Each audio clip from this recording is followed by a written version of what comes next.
Hello dear students, કેમ છો બધા? ગ્લોબલ લાઈવ એપમાં આપનું હાર્દિક સ્વાગત છે. આપણે ઓલરેડી વિદ્યુતભાર અને ક્ષેત્રના 7 વિડિયો લેક્ચર્સ ભણી ચૂક્યા છીએ, જેની અંદર વિદ્યુતભારના સંતુલનના સારા એવા એમસીક્યુ કરી દીધા છે. જો તમે ન જોયા હોય તો પહેલા એ વિડિયો જોઈ લો. ત્યારબાદ આપણે આજે વાત કરવાના છીએ વિદ્યુત ક્ષેત્ર અને તેની તીવ્રતા વિશે. વિદ્યુત ક્ષેત્ર શું છે એને આપણે સમજવાનું છે, એની વ્યાખ્યાને સમજવાની છે, એના ડેરિવેશન્સ કરવાનું છે અને એના ઉપરના સારા એવા એમસીક્યુ પણ આપણે આજે ડિસ્કશન કરવાના છે. તો ચલો સ્ટાર્ટ કરીએ આજનું લેક્ચર વિદ્યુત ક્ષેત્ર અને તીવ્રતા. વિદ્યુત ક્ષેત્ર શું છે? તો માનો કે કોઈ વિદ્યુતભાર છે, તો વિદ્યુતભાર જે છે એની આસપાસ એની જે અસર પ્રવર્તાય છે. માનો કે આ કોઈ વિદ્યુતભાર છે ને આ વિદ્યુતભાર માનો કે ધન વિદ્યુતભાર છે ને આ વિદ્યુતભારની આસપાસ એની જે અસર અહીંયા તમે જોઈ શકો છો, એની અસર પ્રવર્તી રહી છે. હે, તો આ જે વિદ્યુતભાર છે એની આસપાસ એની જે અસર પ્રવર્તી રહી છે એને જ આપણે શું કહીએ છીએ? વિદ્યુત ક્ષેત્ર કહીએ છીએ. અને વિદ્યુત ક્ષેત્રની તીવ્રતા એટલે શું, એના ઉપર ડિસ્કશન કરીએ. તો બેટા જો નજીક તમે જોશો તો અહીંયા બ્રાઇટનેસ વધારે છે, જેમ જેમ દૂર જાઓ છો એમ એમ બ્રાઇટનેસ ઘટતી જાય છે, બરોબર ને? તો જેમ જેમ દૂર જવાથી બ્રાઇટનેસ ઘટે છે ત્યાં તીવ્રતા ઓછી હશે. ખ્યાલ આવ્યો કે નહીં? તો એની જે અસર છે એ અસરની તીવ્રતા નો મીનિંગ શું થાય? વિદ્યુત ક્ષેત્રની તીવ્રતા એટલે શું? તેની અસર દર્શાવે છે. ક્ષેત્ર છે એ એની અસર દર્શાવે છે. તો ચલો આજે વાત કરશું આપણે વિદ્યુત ક્ષેત્ર એટલે શું છે, એની વ્યાખ્યા સમજશું, એનું ડેરિવેશન આપણે કરશું. સૌથી પહેલા મેં તમને કીધું કે વિદ્યુત ક્ષેત્ર એટલે શું? વિદ્યુત ક્ષેત્ર એ કંઈ નથી પણ કોઈ પણ વિદ્યુતભાર છે એની આજુબાજુ એની અસર કંઈક પ્રવર્તતાય છે, એને આપણે શું કહીએ છીએ? વિદ્યુત ક્ષેત્ર કહીએ છીએ. ઓકે, તો વિદ્યુત ક્ષેત્રની વ્યાખ્યા ઓલરેડી આપણે અહીંયા તમે જોઈ શકો છો, અહીંયા ઓલરેડી આપણે લખેલી છે, તમે એને જોઈ શકો છો કે ભાઈ કોઈ પણ વિદ્યુતભાર કે વિદ્યુતભાર તંત્રની આસપાસ ના વિસ્તારમાં તેની અસર પ્રવર્તતી હોય કે પછી અનુભવાતી હોય તે વિસ્તારને વિદ્યુતભાર કે વિદ્યુત તંત્રનું વિદ્યુત ક્ષેત્ર કહેવામાં આવે છે. હવે વિદ્યુત ક્ષેત્રને સમજવા માટે આપણે સૌથી પહેલા એ ખબર હોવી જોઈએ કે પરીક્ષક વિદ્યુતભાર શું છે અને ઉદ્ગમ વિદ્યુતભાર શું છે. તો પહેલા આપણે ડિસ્કશન કરીએ કે ઉદ્ગમ વિદ્યુતભાર શું છે અને ત્યારબાદ આપણે ડિસ્કશન કરવાના છીએ પરીક્ષક વિદ્યુતભાર શું છે. ઉદ્ગમ વિદ્યુતભારની વાત કરીએ તો ઉદ્ગમ વિદ્યુતભાર એક એવો વિદ્યુતભાર છે જેની ઉપર બીજા કોઈ પણ વિદ્યુતભારની અસર જોવા મળતી નથી, જે અડગ છે. જે કેવો છે? અડગ છે. આ એવો વિદ્યુતભાર છે જેનું મૂલ્ય કેવું છે? મોટું છે અને એના ઉપર બીજા કોઈ તંત્રમાં રહેલા બીજા કોઈ વિદ્યુતભારોની અસર જોવા મળતી નથી. આને આપણે શું કહીશું?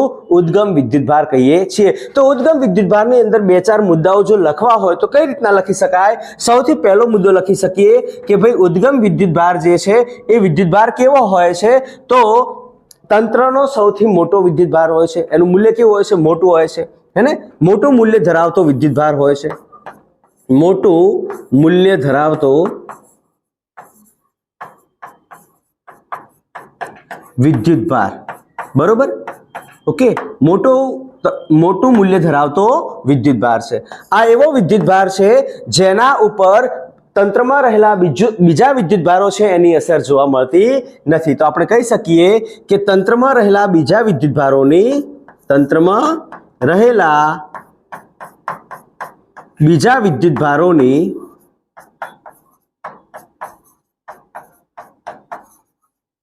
અસર તેના પર જોવા મળતી નથી. ક્લિયર બેટા? ત્રીજી વાત કરીએ તો આ એક પ્રકારનો અડગ વિદ્યુતભાર છે. કેવો વિદ્યુતભાર છે? અડગ વિદ્યુતભાર છે. અડગ વિદ્યુતભાર છે. ક્લિયર બેટા? ઓકે, અડગ એટલે કે જે સ્વતંત્ર છે, જે પોતાનું મૂલ્ય ને પોતાનું સ્વતંત્ર ધરાવે છે, એના દ્વારા વિદ્યુત ક્ષેત્ર ઉદ્ભવે છે, એ બીજા વિદ્યુતભારો પર અસર કરી શકે છે. એના પછી વાત કરીએ કે બેટા પરીક્ષક વિદ્યુતભાર. જો અહીંયા આ જે વિદ્યુતભાર છે, આ વિદ્યુતભાર કયો વિદ્યુતભાર છે? આ વિદ્યુતભાર તમારો કયો વિદ્યુતભાર બને બેટા? આ ઉદ્ગમ વિદ્યુતભાર બને છે. કયો વિદ્યુતભાર બને છે? ઉદ્ગમ વિદ્યુતભાર. ઉદ્ગમ વિદ્યુતભાર એટલે બેટા સોર્સ ચાર્જ. શું કહેવાય એને ઇંગ્લિશમાં? Source charge. ચાર્જ એટલે વિદ્યુતભાર ને સોર્સ એટલે ઉદ્ગમ. ઓકે, સોર્સ વિદ્યુતભાર. હવે ડિસ્કશન કરવાની છે પરીક્ષક વિદ્યુતભાર. પરીક્ષક વિદ્યુતભાર કોને કહેવાય? પરીક્ષક વિદ્યુતભાર કોને કહેવાય? તો બેટા પરીક્ષક વિદ્યુતભારની વાત આવે તો પરીક્ષક વિદ્યુતભારની વ્યાખ્યા શું છે એને સમજીએ. વ્યાખ્યા એટલે કે પરીક્ષક વિદ્યુતભાર કોને કહી શકાય? પરીક્ષક વિદ્યુતભાર એક એવો વિદ્યુતભાર છે જેનું મૂલ્ય ખૂબ જ નાનું છે. જેનું મૂલ્ય કેવું છે? ખૂબ જ નાનું છે. ખૂબ જ નાનું મૂલ્ય ધરાવતા વિદ્યુતભારને આપણે શું કહીએ છીએ? પરીક્ષક વિદ્યુતભાર કહીએ છીએ. તો પરીક્ષક વિદ્યુતભાર માટે જો લખવું હોય તો કઈ રીતના લખી શકીએ? તો પરીક્ષક વિદ્યુતભાર જે છે એ ખૂબ જ નાનું મૂલ્ય ધરાવે છે. ખૂબ જ નાનું મૂલ્ય ધરાવે છે.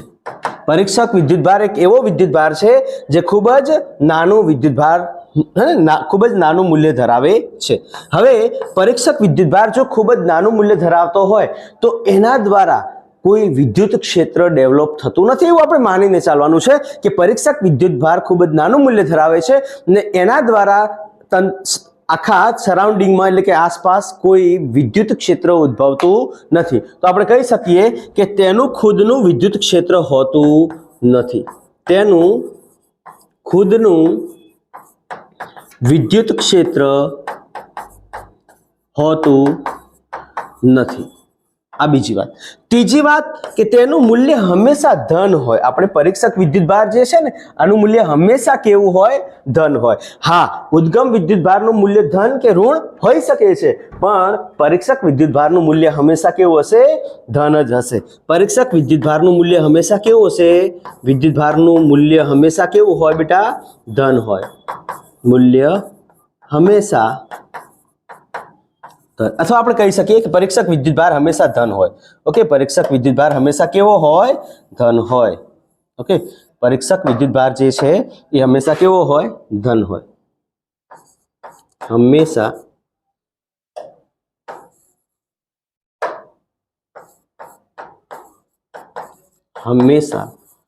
ધન હોય છે. બરોબર. હા, ઉદ્ગમ વિદ્યુતભારની વાત કરીએ તો ધન કે ઋણ હોઈ શકે છે. ઉદ્ગમ વિદ્યુતભાર ધન કે ઋણ હોઈ શકે છે. ઓકે, ઉદ્ગમ વિદ્યુતભાર ધન કે ઋણ હોઈ શકે છે પણ આપણે પરીક્ષક વિદ્યુતભારની વાત કરીએ તો પરીક્ષક વિદ્યુતભાર હંમેશા કેવો લેવામાં આવે છે? ધન જ લેવામાં આવે છે. ક્લિયર અહીંયા સુધી બેટા? ઓકે, તો આ થઈ ગઈ વિદ્યુત ક્ષેત્રની વાત. વિદ્યુત ક્ષેત્ર કોને કહેવાય? તો કોઈ પણ વિદ્યુતભાર કે વિદ્યુતભારના તંત્રની, માનો કે એક વિદ્યુતભાર છે કે એ વિદ્યુતભારોનું તંત્ર છે, એની આસપાસ એ વિદ્યુતભારો દ્વારા કંઈક અસર પ્રવર્તે છે, એની આસપાસ એની અસર અનુભવાતી હોય. આ જે એરિયા છે, આ જે ક્ષેત્રફળ છે અથવા આ જે વિસ્તાર છે આને આપણે શું કહીએ છીએ? વિદ્યુત ક્ષેત્ર કહીએ છીએ. વિદ્યુત ક્ષેત્રને સમજવા માટે, આગળ આપણે સમજવા માટે ઉદ્ગમ વિદ્યુતભાર શું છે ને પરીક્ષક વિદ્યુતભાર શું છે એને આપણે સમજ્યા. ઉદ્ગમ વિદ્યુતભાર એટલે એવો વિદ્યુતભાર જેનું મૂલ્ય ખૂબ જ મોટું હોય છે, તંત્રમાં રહેલા બીજા વિદ્યુતભારોની એના ઉપર અસર જોવા મળતી નથી, એટલે કે આ વિદ્યુતભાર અડગ હોય છે. અડગ એનો મતલબ શું થયો બેટા? કે માનો કે હું આ પરીક્ષક વિદ્યુતભારને ગમે ત્યાંથી લઈને આવું છું તો આ પરીક્ષક અને ઉદ્ગમ વિદ્યુતભાર વચ્ચે કંઈક બળ લાગતું હશે તો આ પરીક્ષક વિદ્યુતભારની એવી તાકાત નથી કે ઉદ્ગમ વિદ્યુતભારને આ જગ્યાએથી ખસેડીને દૂર ફેંકી દે. ખ્યાલ આવ્યો કે નહીં બેટા? આ અડગ છે, આ જગ્યા એની ફિક્સ છે.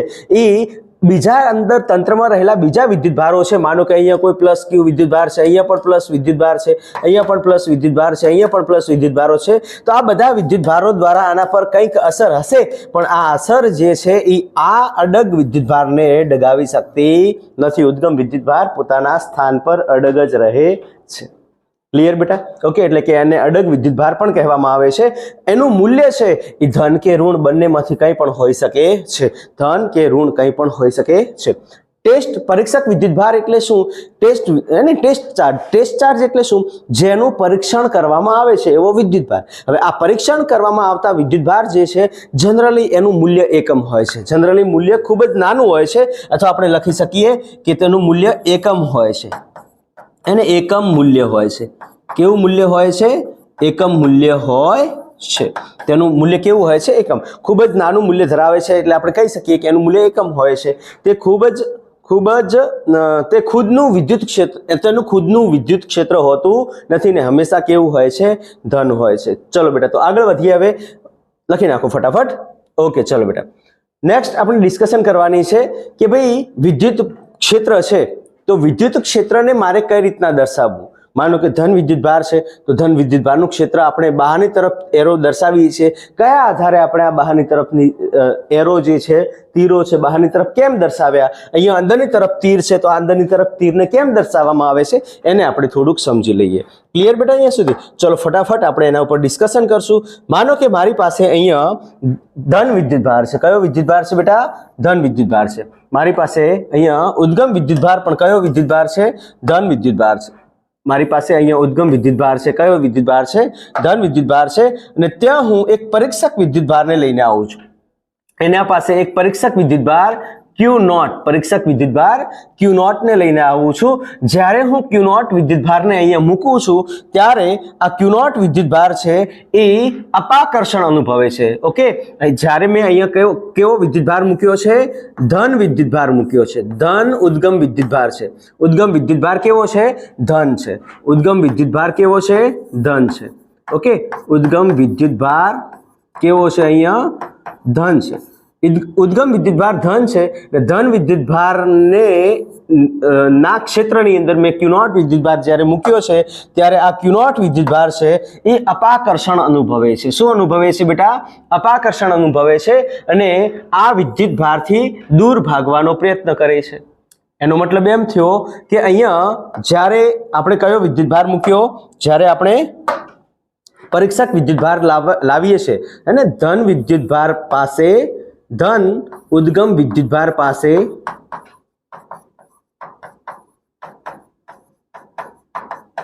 પરીક્ષક વિદ્યુત ભાર લાવવામાં આવે પરીક્ષક વિદ્યુત ભાર હંમેશા કેવો હોય ધન હોય હંમેશા કેવો હોય ધન હોય ઓકે પરીક્ષક વિદ્યુત ભાર લાવવામાં આવે ત્યારે તે અપાકર્ષણ અનુભવે છે શું અનુભવે છે બેટા અપાકર્ષણ અનુભવે છે અપાકર્ષણ અનુભવે છે અને જ્યારે તે અપાકર્ષણ અનુભવે છે જેના કારણે એ વિદ્યુત ભાર છે એ એનાથી બહારની તરફ જાય છે ઓકે તે તેનાથી દૂર જાય છે તેથી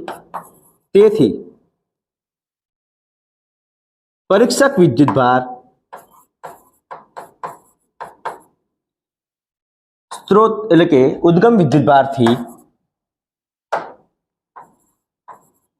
ઉદ્ગમ વિદ્યુત ભારથી દૂર જાય છે અને આના આધારે કહી શકાય કે ધન વિદ્યુત ભાર જે છે ધન ઉદ્ગમ વિદ્યુત ભાર જે છે એ ધન વિદ્યુત ભારની ક્ષેત્ર રેખાઓ કઈ દિશામાં હોય છે બહારની તરફ હોય છે તેથી ધન વિદ્યુત ભારની ક્ષેત્ર રેખાઓ કઈ દિશામાં હોય છે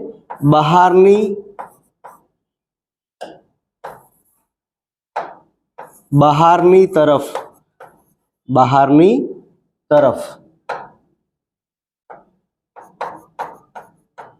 હોય છે જેને આપણે આવી રીતના દર્શાવી શકીએ છીએ ધન વિદ્યુત ભાર હોય તો ધન વિદ્યુત ભાર દ્વારા ઉદ્ભવતી વિદ્યુત ક્ષેત્ર રેખાઓ હંમેશા કેવી હોય છે બહારની તરફ હોય છે અને કેમ બહારની તરફ હોય છે એને આપણે સમજી લીધું ઓકે આ ક્ષેત્ર રેખાઓ કેમ બહારની તરફ છે એને આપણે સમજ્યા કે માનો કે કોઈ ધન વિદ્યુત ભાર છે ઉદ્ગમ વિદ્યુત ભાર કેવો છે ધન છે અને ત્યાં આપણે કોઈ પરીક્ષક વિદ્યુત ભારને લઈને આવીએ છીએ ત્યારે પરીક્ષક વિદ્યુત ભાર અપાકર્ષણ અનુભવે છે અને અપાકર્ષણના કારણે એ દૂર ભાગે છે એનો મતલબ એમ થયો કે અહીંયા જે આના દ્વારા ધન વિદ્યુત ભાર દ્વારા ઉદ્ભવતી વિદ્યુત ક્ષેત્ર રેખાઓ જે છે એ વિદ્યુત ક્ષેત્ર રેખાઓ કઈ દિશામાં હશે બહારની તરફ હશે અને આના આધારે આપણે અત્યારે જે પણ ડિસ્કશન કરી રહ્યા છીએ કે ધન વિદ્યુત ભાર છે તો ધન વિદ્યુત ભારની ક્ષેત્ર રેખાઓ હંમેશા બહારની તરફ જ જોવા મળે છે ક્લિયર બેટા અહીંયા સુધી લખી નાખો ફટાફટ ત્યારબાદ આપણે ઋણ વિદ્યુત ભાર વિશે ડિસ્કશન કરીએ લખી નાખો ओके चलो बेटा હવે વાત કરી લઈએ બેટા ઋણ વિદ્યુત ભાર વિશે તો ઋણ વિદ્યુત ભારની વાત કરીએ માનો કે મારી પાસે પરીક્ષક વિદ્યુત ભાર જે છે સોરી પરીક્ષક નહીં ઉદ્ગમ વિદ્યુત ભાર છે કેવો છે ઋણ છે ઉદ્ગમ વિદ્યુત ભાર કેવો મેં લીધો છે ઋણ લીધો છે અને કોઈ પરીક્ષક વિદ્યુત ભારને હું લઈને આવું છું ઓકે જ્યારે આપણને ખબર છે કે પરીક્ષક વિદ્યુતભાર કેવો હોય છે, ધન હોય છે। હું ઉદ્ગમ વિદ્યુતભાર જે છે કેવો લીધો છે, મેં ઋણ લીધો છે। મેં અહીંયા ઉદ્ગમ વિદ્યુતભાર કેવો લીધો છે, ઋણ ઉદ્ગમ વિદ્યુતભાર લીધો છે। ને જ્યારે કોઈ પરીક્ષક વિદ્યુતભારને લઈને આવું છું ત્યારે આ પરીક્ષક વિદ્યુતભાર છે એ આકર્ષણ અનુભવે છે અને કોના તરફ ગતિ કરે છે, તો ઋણ વિદ્યુતભાર તરફ ગતિ કરે છે। આનો મતલબ એમ થાય છે કે અહીંયા જે વિદ્યુત ક્ષેત્ર રેખાઓ છે એ અંદરની તરફ હશે। કઈ દિશામાં હશે? અંદરની તરફ હશે। એટલા માટે જે કહેવાય કે ઋણ વિદ્યુતભારની ક્ષેત્ર રેખાઓ કેવી દર્શાવવામાં આવે છે? અંદરની તરફ દર્શાવવામાં આવે છે। ઓકે, પેલા બે મુદ્દાઓ જે મેં અહીંયા લખ્યા હતા એમાં ખાલી ચેન્જ ક્યાં કરવાનું છે? એ ક્ષેત્ર રેખાઓ અંદરની તરફ હોય છે અને આકર્ષણ અનુભવે છે। અહીંયા પેલામાં અપાકર્ષણ હતું, અહીંયા આકર્ષણ આવશે। ઓકે, તો એ બે મુદ્દાઓ છે, એ મુદ્દાઓ આપણે લખી નાખીએ। ઓકે, ચલો બેટા, અહીં પરીક્ષક વિદ્યુતભાર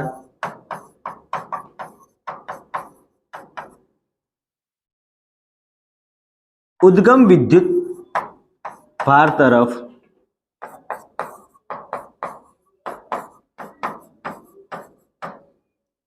આકર્ષણ અનુભવે છે।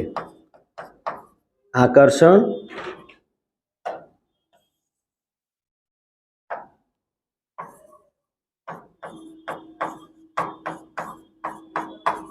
અનુભવે છે। ઓકે, અહીં પરીક્ષક વિદ્યુતભાર જે છે, કયો વિદ્યુતભાર બેટા? પરીક્ષક વિદ્યુતભાર છે। કયો વિદ્યુતભાર છે? પરીક્ષક વિદ્યુતભાર। એ ઉદ્ગમ વિદ્યુતભાર તરફ આકર્ષણ અનુભવે છે। આ પહેલો પોઈન્ટ થાય। આકર્ષણ અનુભવે છે એના કારણે ઓકે, એ કોના તરફ ગતિ કરે છે? ઋણ વિદ્યુતભાર તરફ, એટલે કે ઉદ્ગમ વિદ્યુતભાર તરફ ગતિ કરે છે। તેથી વિદ્યુત ક્ષેત્ર રેખાઓ કયા વિદ્યુતભાર દ્વારા? ઋણ વિદ્યુતભાર દ્વારા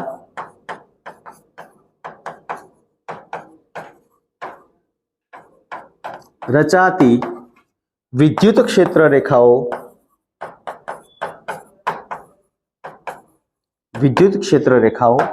કેવી હોય છે? અંદરની તરફ હોય છે। અંદરની તરફ કઈ દિશામાં હોય છે બેટા? અંદરની તરફ જોવા મળે છે। તો આપણે જનરલી જોઈએ તો ધન વિદ્યુતભાર દ્વારા ઉદ્ભવતો વિદ્યુત ક્ષેત્ર રેખાઓ બહારની તરફ હોય છે, ઋણ વિદ્યુતભાર દ્વારા ઉદ્ભવતી વિદ્યુત ક્ષેત્ર રેખાઓ કેવી હોય છે? અંદરની તરફ હોય છે। ક્લિયર બેટા? ઓકે, તો આ ઋણ અને ધન વિદ્યુતભારો દ્વારા ઉદ્ભવતી વિદ્યુત ક્ષેત્ર રેખાઓની આપણે ડિસ્કશન કરી। ચલો આગળ વધીએ હવે। ઓકે, ચલો બેટા, હવે વાત કરીએ વિદ્યુત ક્ષેત્રની તીવ્રતા એટલે શું? વિદ્યુત ક્ષેત્રની તીવ્રતા એટલે શું એને સમજવા માટે આપણે અહીંયા એક સેટઅપ જોઈએ। તો અહીંયા આપણી પાસે એક વિદ્યુતભાર છે। આ વિદ્યુતભાર કયો વિદ્યુતભાર છે? આ વિદ્યુતભાર છે બેટા ઉદ્ગમ વિદ્યુતભાર। આ કયો વિદ્યુતભાર છે? ઉદ્ગમ વિદ્યુતભાર, સોર્સ વિદ્યુતભાર, સોર્સ ચાર્જ। ઓકે, અને બીજો જે વિદ્યુતભાર છે આ વિદ્યુતભાર છે બેટા પરીક્ષક વિદ્યુતભાર। આ વિદ્યુતભાર કયો છે? પરીક્ષક વિદ્યુતભાર। પરીક્ષક વિદ્યુતભાર। ક્લિયર બેટા? ઓકે, જ્યારે કોઈ વિદ્યુતભારના તંત્રમાં અથવા વિદ્યુત ક્ષેત્રના તંત્રની અંદર કોઈ પરીક્ષક વિદ્યુતભારને લઈને આવીએ છીએ ત્યારે એ પરીક્ષક વિદ્યુતભાર કંઈક બળ અનુભવે છે અને આ જે પરીક્ષક વિદ્યુતભાર જે બળ અનુભવે છે એને જ આપણે વિદ્યુત ક્ષેત્રની તીવ્રતા કહીએ છીએ। વિદ્યુત ક્ષેત્રની તીવ્રતા શેના પર આધાર રાખે છે એના ઉપર આપણે ડિસ્કશન કરશું। ઓકે, પહેલા આપણે એના ડેરિવેશનને કે એની વ્યાખ્યાને સમજી લઈએ। માનો કે અહીંયા આ ઉદ્ગમ વિદ્યુતભાર છે ને ઉદ્ગમ વિદ્યુતભારથી પરીક્ષક વિદ્યુતભાર આપણે r અંતરે મૂકેલ છે, બરોબર? તો r અંતરે પરીક્ષક જે વિદ્યુતભાર છે એ પરીક્ષક વિદ્યુતભાર છે એ આ ઉદ્ગમ વિદ્યુતભાર દ્વારા કંઈક બળ અનુભવે છે અને આને જ આપણે શું કહીએ છીએ બેટા? આને જ આપણે વિદ્યુત ક્ષેત્રની તીવ્રતા કહીએ છીએ। વિદ્યુત ક્ષેત્રની તીવ્રતા માટેનું ડેરિવેશન આપણે ડિસ્કશન કરવાની છે। ઓકે, પહેલા વ્યાખ્યા જોઈ લઈએ। કોઈ પણ વિદ્યુતભાર કે વિદ્યુતભાર તંત્રની આસપાસના વિસ્તારમાં કોઈ બિંદુ પાસે ધન વિદ્યુતભાર પર લાગતા બળને તે વિદ્યુત તંત્રનું વિદ્યુત ક્ષેત્ર કે વિદ્યુત ક્ષેત્રની તીવ્રતા કહેવામાં આવે છે। ઓકે, ધન વિદ્યુતભાર એટલે કયો? પરીક્ષક વિદ્યુતભાર। આ કયો વિદ્યુતભાર? પરીક્ષક વિદ્યુતભાર। ક્લિયર બેટા? આ કયો વિદ્યુતભાર થાય? પરીક્ષક વિદ્યુતભાર પર લાગતા બળને આપણે વિદ્યુત તંત્રનું विद्युत क्षेत्र अथवा विद्युत क्षेत्रनी तीव्रता कहेवामां आवे छे। सादी भाषामां कहीए तो एकम धन विद्युतभार पर लागता बळने विद्युत क्षेत्रनी तीव्रता कहेवामां आवे छे। तो आपणे अहींया लखी नाखशुं ओके कि भाई एकम हाँ ओके लखेलुं ज छे एकम धन विद्युतभार पर लागता बळने विद्युत क्षेत्रनी तीव्रता कहे छे। ओके तो આપણે વ્યાખ્યા પરથી એનું ડેરિવેશન કરી લઈએ। વ્યાખ્યા પરથી આપણે જોઈ શકીએ કે વ્યાખ્યા પરથી ઓકે જો બેટા અહીંયા ઉદ્ગમ વિદ્યુતભાર છે ત્યાં મેં કંઈક પરીક્ષક વિદ્યુતભારને લાવીને મૂક્યો। પરીક્ષક વિદ્યુતભાર જે છે એ આ ઉદ્ગમ વિદ્યુતભાર દ્વારા આ બંને ધન છે એટલે અપાકર્ષણ અનુભવે છે ને પરીક્ષક વિદ્યુતભાર ત્યાંથી દૂર ભાગવાનો પ્રયત્ન કરે છે। માનો કે આપણે આને r અંતરે મૂક્યો છે, પરીક્ષક વિદ્યુતભારને કેટલા અંતરે મૂક્યો છે? आर अंतरे मूक्यो छे। परीक्षक विद्युतभार ने केटला अंतरे मूक्यो छे? आर अंतरे मूक्यो छे ने आर अंतरे आ विस्तारमां आ विद्युतभारनुं जे विद्युतभार छे एनुं जे तंत्र छे एना द्वारा पोतानी असर जे अनुभवाय छे ए असर कोना उपर अनुभवाय छे? आ परीक्षक विद्युतभार पर अनुभवाय छे ने एने ज आपणे शुं कहीए छीए? विद्युत क्षेत्रनी तीव्रता कहीए छीए। क्लियर है सुधी? तो व्याख्या परथी आपणे कही सकीए के एकम धन विद्युतभार पर लागता बळने विद्युत क्षेत्र के विद्युत क्षेत्रनी तीव्रता कहीए छीए। विद्युत क्षेत्रनी तीव्रता जनरली ई वडे दर्शाववामां आवे छे ने ई बराबर F/Q0। एकम धन विद्युतभार पर लागता बळने आपणे शुं कहीए छीए? विद्युत क्षेत्र कहीए छीए। आने आपणे इक्वेशन नंबर आपी दईशुं 1। ओके हवे F बराबर शुं थशे? ओके आ परीक्षक विद्युतभार Q0 ओके विद्युतभार पर लागतुं बळ, विद्युतभार पर लागतुं बळ जे छे लागतुं बळ F बराबर शुं थशे? तो K Q0 Q ओके अहींया जे आपणी पासे विद्युतभार उद्गम विद्युतभार छे एनुं मूल्य आपणने कैपिटल Q आपी दीधुं छे। तो K Q0 Q अपॉन शुं थशे? R अंतरे आपणे विद्युतभारने मूक्यो छे तो K Q0 Q upon R square. आने आपणे इक्वेशन नंबर आपी दईशुं 2। समीकरण 1 અને 2 परथी समीकरण 1 અને 2 परथी समीकरण 1 અને 2 परथी समीकरण 1 અને 2 परथी તમે જોઈ શકશો તો E બરાબર શું થશે બેટા? F ની જગ્યાએ આ સમીકરણ નંબર 2 મૂકી દઈશું તો K Q0 Q upon R square divided by Q0 okay F ની જગ્યાએ આપણે આ વેલ્યુ મૂકી દીધી આખી અને આ વેલ્યુ પછી ભાગ્યા Q0 કરી દીધું। તો આપણને ખબર છે કે આને સોલ્વ કરશું તો આ થશે K Q0 Q upon Q0 into R square। Q0 cut થઈ જશે તો E બરાબર આપણને શું મળશે? KQ upon R square। આ શું મળ્યું આપણને? વિદ્યુત ક્ષેત્ર અથવા વિદ્યુત ક્ષેત્રની तीव्रता। आपने शू मळे छे बेटा? विद्युत क्षेत्र अथवा विद्युत क्षेत्रनी तीव्रता। ओके विद्युत क्षेत्रनी तीव्रता ओके आ आपने सूत्र परथी मळे छे। हवे जो बेटा आनो एकम शुं थशे एनी वात कर लईए, पारिमाणिक सूत्र शुं थशे एनी डिस्कशन कर लईए। ओके तो अहींया आपणे पहेला सौथी पहेला वात करशुं भाई एकम शुं थाय तो एकम थशे बेटा 2 एकम छे। पहेलो एकम अहींया तमे जोई शको छो के न्यूटन प्रति कूलम ओके न्यूटन प्रति कूलम। बीजो छे वोल्ट प्रति मीटर है ने वोल्ट प्रति मीटर। अहींया गुजराती में लखी दऊं केम के अहींया वेग प्रति मीटर करीने न बेसी जाओ तमे वोल्ट प्रति मीटर। क्लियर अहींया सुधी? वोल्ट प्रति मीटर अथवा न्यूटन प्रति कूलम। ओके चलो एकम होय तो एनुं कंईक पारिमाणिक सूत्र पण हशे तो पारिमाणिक सूत्र शुं थाय बोलो बेटा? पारिमाणिक सूत्र अहींया तमे जुओ आ शुं छे? बळ छे। बळनुं पारिमाणिक सूत्र शुं थाय? M1 L1 T minus 2 L1 M1 L1 T minus 2 અને કુલમ એટલે કે વિદ્યુતભારનું પારિમાણિક સૂત્ર શું થાય? AT। આને તમે સોલ્વ કરશો તો આપણને શું મળશે? M1 L1 T minus 3 A minus 1। આ કોનું પારિમાણિક સૂત્ર મળશે આપણને?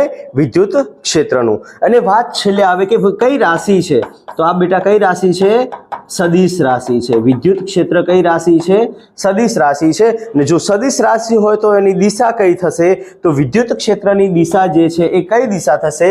एना पर लागता बळनी दिशा। ओके तो जे बळनी दिशा छे ए विद्युत क्षेत्रनी दिशा थशे। तो આપણે કહી શકીએ કે विद्युत क्षेत्र हमेशा બળની દિશામાં લાગે છે, બળની દિશામાં લાગે છે। ઓકે, ક્લિયર બેટા? તો વિદ્યુત અહીંયા આ ખાસ નાની નાની બાબતો છે જે તમારે ધ્યાનમાં રાખવાની છે। ફટાફટથી લખી નાખો, ત્યારબાદ આપણે સારા એવા MCQ સોલ્વ કરવાના છે। ફટાફટ તમે આને ઘસી નાખો। ચલો બેટા, લખાઈ ગયું? ચલો આગળ વધીએ ત્યારે। ઓકે, ચલો હવે વિદ્યુત ભારના તંત્ર વડે ઉદ્ભવતું વિદ્યુત ક્ષેત્ર સંપાતપણાનો સિદ્ધાંત, superposition principle of electric charges. Okay, સંપાતપણાનો સિદ્ધાંત, પણ આને આપણે સંપાતપણાનો સિદ્ધાંત પણ કહીએ છીએ, સંપાતપણાનો સિદ્ધાંત। ઓકે, સંપાતપણાનો સિદ્ધાંત। અચ્છા, સંપાતપણાનો સિદ્ધાંત સમજીએ। ઓકે, એના પહેલા ચલો સદિશ સ્વરૂપ ડાયરેક્ટ અહીંયા હું તમને સમજાવી દઉં છું। સંપાતપણાનો સિદ્ધાંત શું કહે છે? આપણને બધાને ખબર છે કે કોઈ પણ અલગ કરેલું વિદ્યુતભારોનું તંત્ર હોય, એમાં કોઈ એક બિંદુ પર લાગતું વિદ્યુત ક્ષેત્ર છે, બધા અલગ અલગ વિદ્યુતભારો છે, આ બધા વિદ્યુતભારો દ્વારા કોઈ એક બિંદુ પર ઉદ્ભવતું વિદ્યુત ક્ષેત્ર છે એ બધાના સદિશ સરવાળા જેટલું હોય છે। Okay, clear? અહીંયા સુધી વ્યાખ્યા અહીંયા લખેલી છે। અલગ કરેલા તંત્રમાં કોઈ બિંદુ પર લાગતું વિદ્યુત ક્ષેત્ર એ તંત્રમાં રહેલા વિદ્યુતભારો દ્વારા ઉદ્ભવતા વિદ્યુત ક્ષેત્રના સદિશ સરવાળા જેટલું હોય છે। ક્લિયર બેટા? તો આનું ડાયરેક્ટ સૂત્ર હું લખી દઉં છું। ફોર એક્ઝામ્પલ, આપણી પાસે Q1, Q2, Q3, Q4 ઘણા બધા વિદ્યુતભારો છે, Qn જેટલા વિદ્યુતભારો છે, ને આ બધા જ વિદ્યુતભારો દ્વારા કંઈક બળ લાગે છે। Q1 દ્વારા અહીંયા વિદ્યુત ક્ષેત્ર E1 લાગે છે, Q2 દ્વારા વિદ્યુત ક્ષેત્ર E3 લાગે છે, Q3 દ્વારા વિદ્યુત ક્ષેત્ર E3 લાગે છે, Q4 દ્વારા E4 લાગે છે, Qn દ્વારા Qn લાગે છે। બરોબર, બધાની કોઈ એક ચોક્કસ અસર આપણને જોવા મળશે। માનો કે આ બંનેની અસર આ મળી, આ બંનેની અસર આ મળી, અને બધાની એક ચોક્કસ આપણને અસર જોવા મળે છે। ચોખ્ખું વિદ્યુત ક્ષેત્ર આપણને કંઈક મળે છે, અને એ ચોખ્ખા વિદ્યુત ક્ષેત્રનું મૂલ્ય અને એની દિશાને આપણે ધ્યાનમાં લેવાની છે। ઓકે, તો એનું ડાયરેક્ટ સૂત્ર આપણે ધ્યાનમાં લેવાનું છે કે ચોખ્ખું વિદ્યુત ક્ષેત્ર બરાબર શું થશે? તો અને વિદ્યુત ક્ષેત્ર પહેલા દ્વારા ઉદ્ભવતું વિદ્યુત ક્ષેત્ર પ્લસ બીજા દ્વારા ઉદ્ભવતું વિદ્યુત ક્ષેત્ર પ્લસ ત્રીજા દ્વારા ઉદ્ભવતું વિદ્યુત ક્ષેત્ર પ્લસ સો ઓન આગળ ચાલ્યા કરશું તો ક્યાં સુધી? n નંબરના વિદ્યુતભાર દ્વારા ઉદ્ભવતું વિદ્યુત ક્ષેત્ર। હવે આપણી પાસે ફોર્મ્યુલા છે, તો ફોર્મ્યુલાની અંદર મૂકશું। ફોર્મ્યુલા શું કહે છે? KQ, okay, KQ1 upon R1 નો વર્ગ। ઓકે, અહીંયા આપણે n કેપ કે r કેપ લગાવશું। કેમ r કેપ લગાવશું? r1 કેપ લગાવશું। r1 કેપ કેમ r1 કેપ લગાવવામાં આવે છે? કેમ કે એની દિશામાંનો એકમ સદિશ દર્શાવીએ છીએ। કે Q2 અપોન R2 વેક્ટરનો R2 નો વર્ગ। ઓકે, R2 વેક્ટરનો વર્ગ, R2 વેક્ટરના મૂલ્યનો વર્ગ। આમ તો આપણે મૂલ્યનો વર્ગ લેવાના છીએ એટલે સદિશને દર્શાવવાની જરૂર નથી। ઓકે, R1 નો વર્ગ પ્લસ R2 નો વર્ગ ઇન્ટુ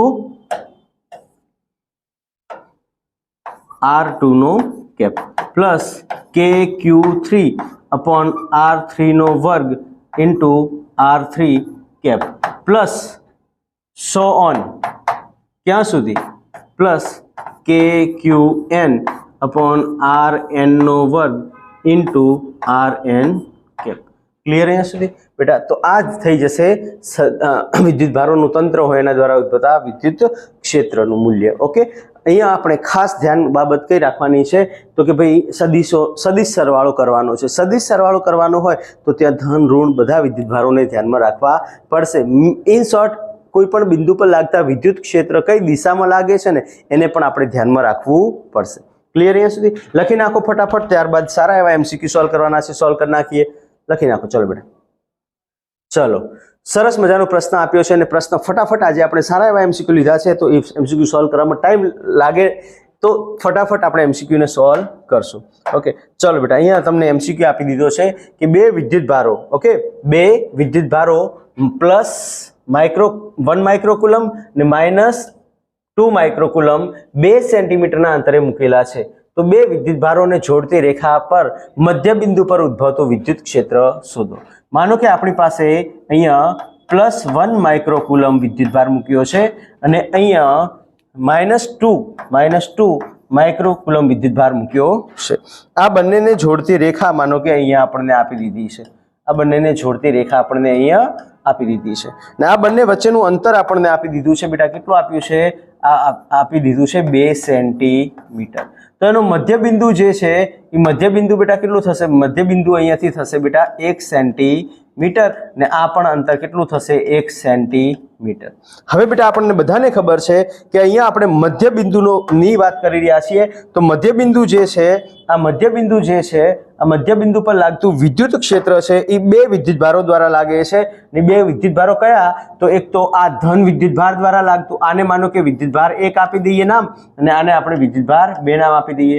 તો આ ધન વિદ્યુતભાર દ્વારા ઉદ્ભવતું વિદ્યુત ક્ષેત્ર કઈ દિશામાં હશે? અપાકર્ષણ અનુભવશે એટલે કે બહારની તરફ હશે, આ E1 વેક્ટર, અને આ માઇનસ અને આ વિદ્યુતભાર કેટલો છે? પ્લસ છે, તો પ્લસ દ્વારા એનાથી दूर जશે ने माइनस द्वारा एना तरफ जશે तो अहींया थशे आ E2 वेक्टर। तो चोख्खुं विद्युत क्षेत्र कई दिशामां बनवानुं छे? पेली बाजु बनवानुं छे, -2 माइक्रोकूलम तरफ बनवानुं छे। तेथी आपणे लखी सकीए के E नेट बराबर E1 vector plus E2 vector, E1 vector plus E2 vector. आनी अंदर आपणे वेल्यू मूकशुं तो चोख्खुं विद्युत क्षेत्र केटलुं मळशे? तो KQ1 अपॉन R1 नो वर्ग प्लस KQ2 अपॉन R2 नो वर्ग। अहींया R1 ने R2 ना मूल्यो समान आपी दीधा छे। अहींया R1 = R2 = 1 सेंटीमीटर। शुं हुं आने 10⁻2 मीटर लखी सकूं? लखी शकाय। क्लियर बेटा अहींया सुधी? ओके। अहींया K ने अचल लई लेशुं बहार ने आ थशे Q1 अपॉन R1 नो वर्ग એટલે કે R નો વર્ગ। આપણે હવે R1 ને R2 ને R માની લઈએ કે નહીં? કેમ કે R નો વર્ગ plus Q2 upon R no वर्ग। તમે R નો R કોમન લીધા હોત તો પણ ચાલો, ચલો R કોમન લઈ લઈએ તો એ ઈઝી થઈ જશે આપણા માટે, કેલ્ક્યુલેશન ઈઝી થઈ જશે। આપણે R ને પણ કોમન લઈ લઈએ अपॉन R નો વર્ગ। અહીંયા થશે Q1 પ્લસ Q2। चलो હવે વેલ્યુ મૂકીએ ફટાફટ। અહીંયા Q1 આપેલ વિગતમાં Q1 બરાબર કેટલું આપ્યું છે? 1 માઇક્રોકૂલમ એટલે કે 1 × 10⁻6 કૂલમ। ઓકે। અને Q2 બરાબર શું આપ્યું છે? -2 માઇક્રોકૂલમ એટલે કે 2 × 10⁻6। ઓકે, 10⁻6 2 × 10⁻6 કૂલમ થશે।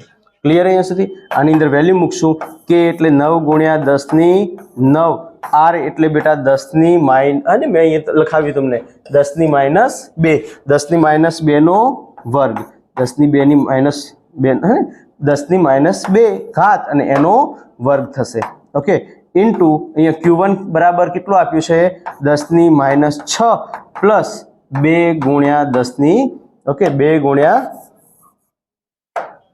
10⁻6 आने सॉल्व करशुं तो आपणे शुं मळशे?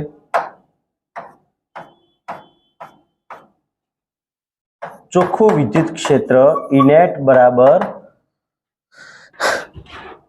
9 ओके अने नीचे लई लीए। चोख्खुं विद्युत क्षेत्र E नेट बराबर 9 × 10⁹ डिवाइड बाय 10⁻4 इंटू 3 × 10⁻6 અને સોલ્વ કરશું 4 ઉપર જશે એટલે પ્લસ થઈ જશે, પ્લસ 13 થઈ જશે અને 13 માંથી 6 બાદ કરો 9 × 27 તો 27 × 10⁻7 થશે ને આને સોલ્વ કરશો બેટા આને ઓકે પ્લસ આ માઇનસ ઓકે આ પ્લસ થઈ જશે, કેટલી થશે? +7 बनशे ने आने आपणे सॉल्व करशुं तो 2.7 × 10⁸ आपणने जोवा मळशे। क्लियर अहींया सुधी बेटा? 2.7 × 10⁻, ओके एज थशे ने 10⁻, आ 6 बाद थशे એટલે 9 - 6 એટલે વધશે આપણી પાસે 3 ની ઉપર જશે 7। ओके ओके क्लियर अहींया सुधी? तो आ जवाब आवशे चोख्खुं विद्युत क्षेत्र बराबर है ने आ जवाब आवशे। तो આપણો જવાબ જે આવે છે એ જવાબ શું મળે છે? 2.7 × 10⁸। તો જોઈ લો ક્યાં જવાબ આવે છે? 2.7 × 10⁸। સો તો B will be the right answer. Okay 2.7 7 તારી 9 તારી 27 એટલે 2.7 okay so B will be the right answer. लखी नाखो चलो फटाफट, ત્યારબાદ આપણે આગળ ડિસ્કશન કરીએ। ओके चलो बेटा, तो પ્રશ્ન આપણને આપી દીધો છે કે 2 ગુણ્યા 10⁴ ન્યૂટન પ્રતિ કુલમના વિદ્યુત ક્ષેત્રમાં ગતિ કરતા પ્રોટોનનો પ્રવેગ કેટલો થશે? પ્રવેગ શોધવાની વાત કરી છે. તો ચલો સ્ટાર્ટ કરીએ.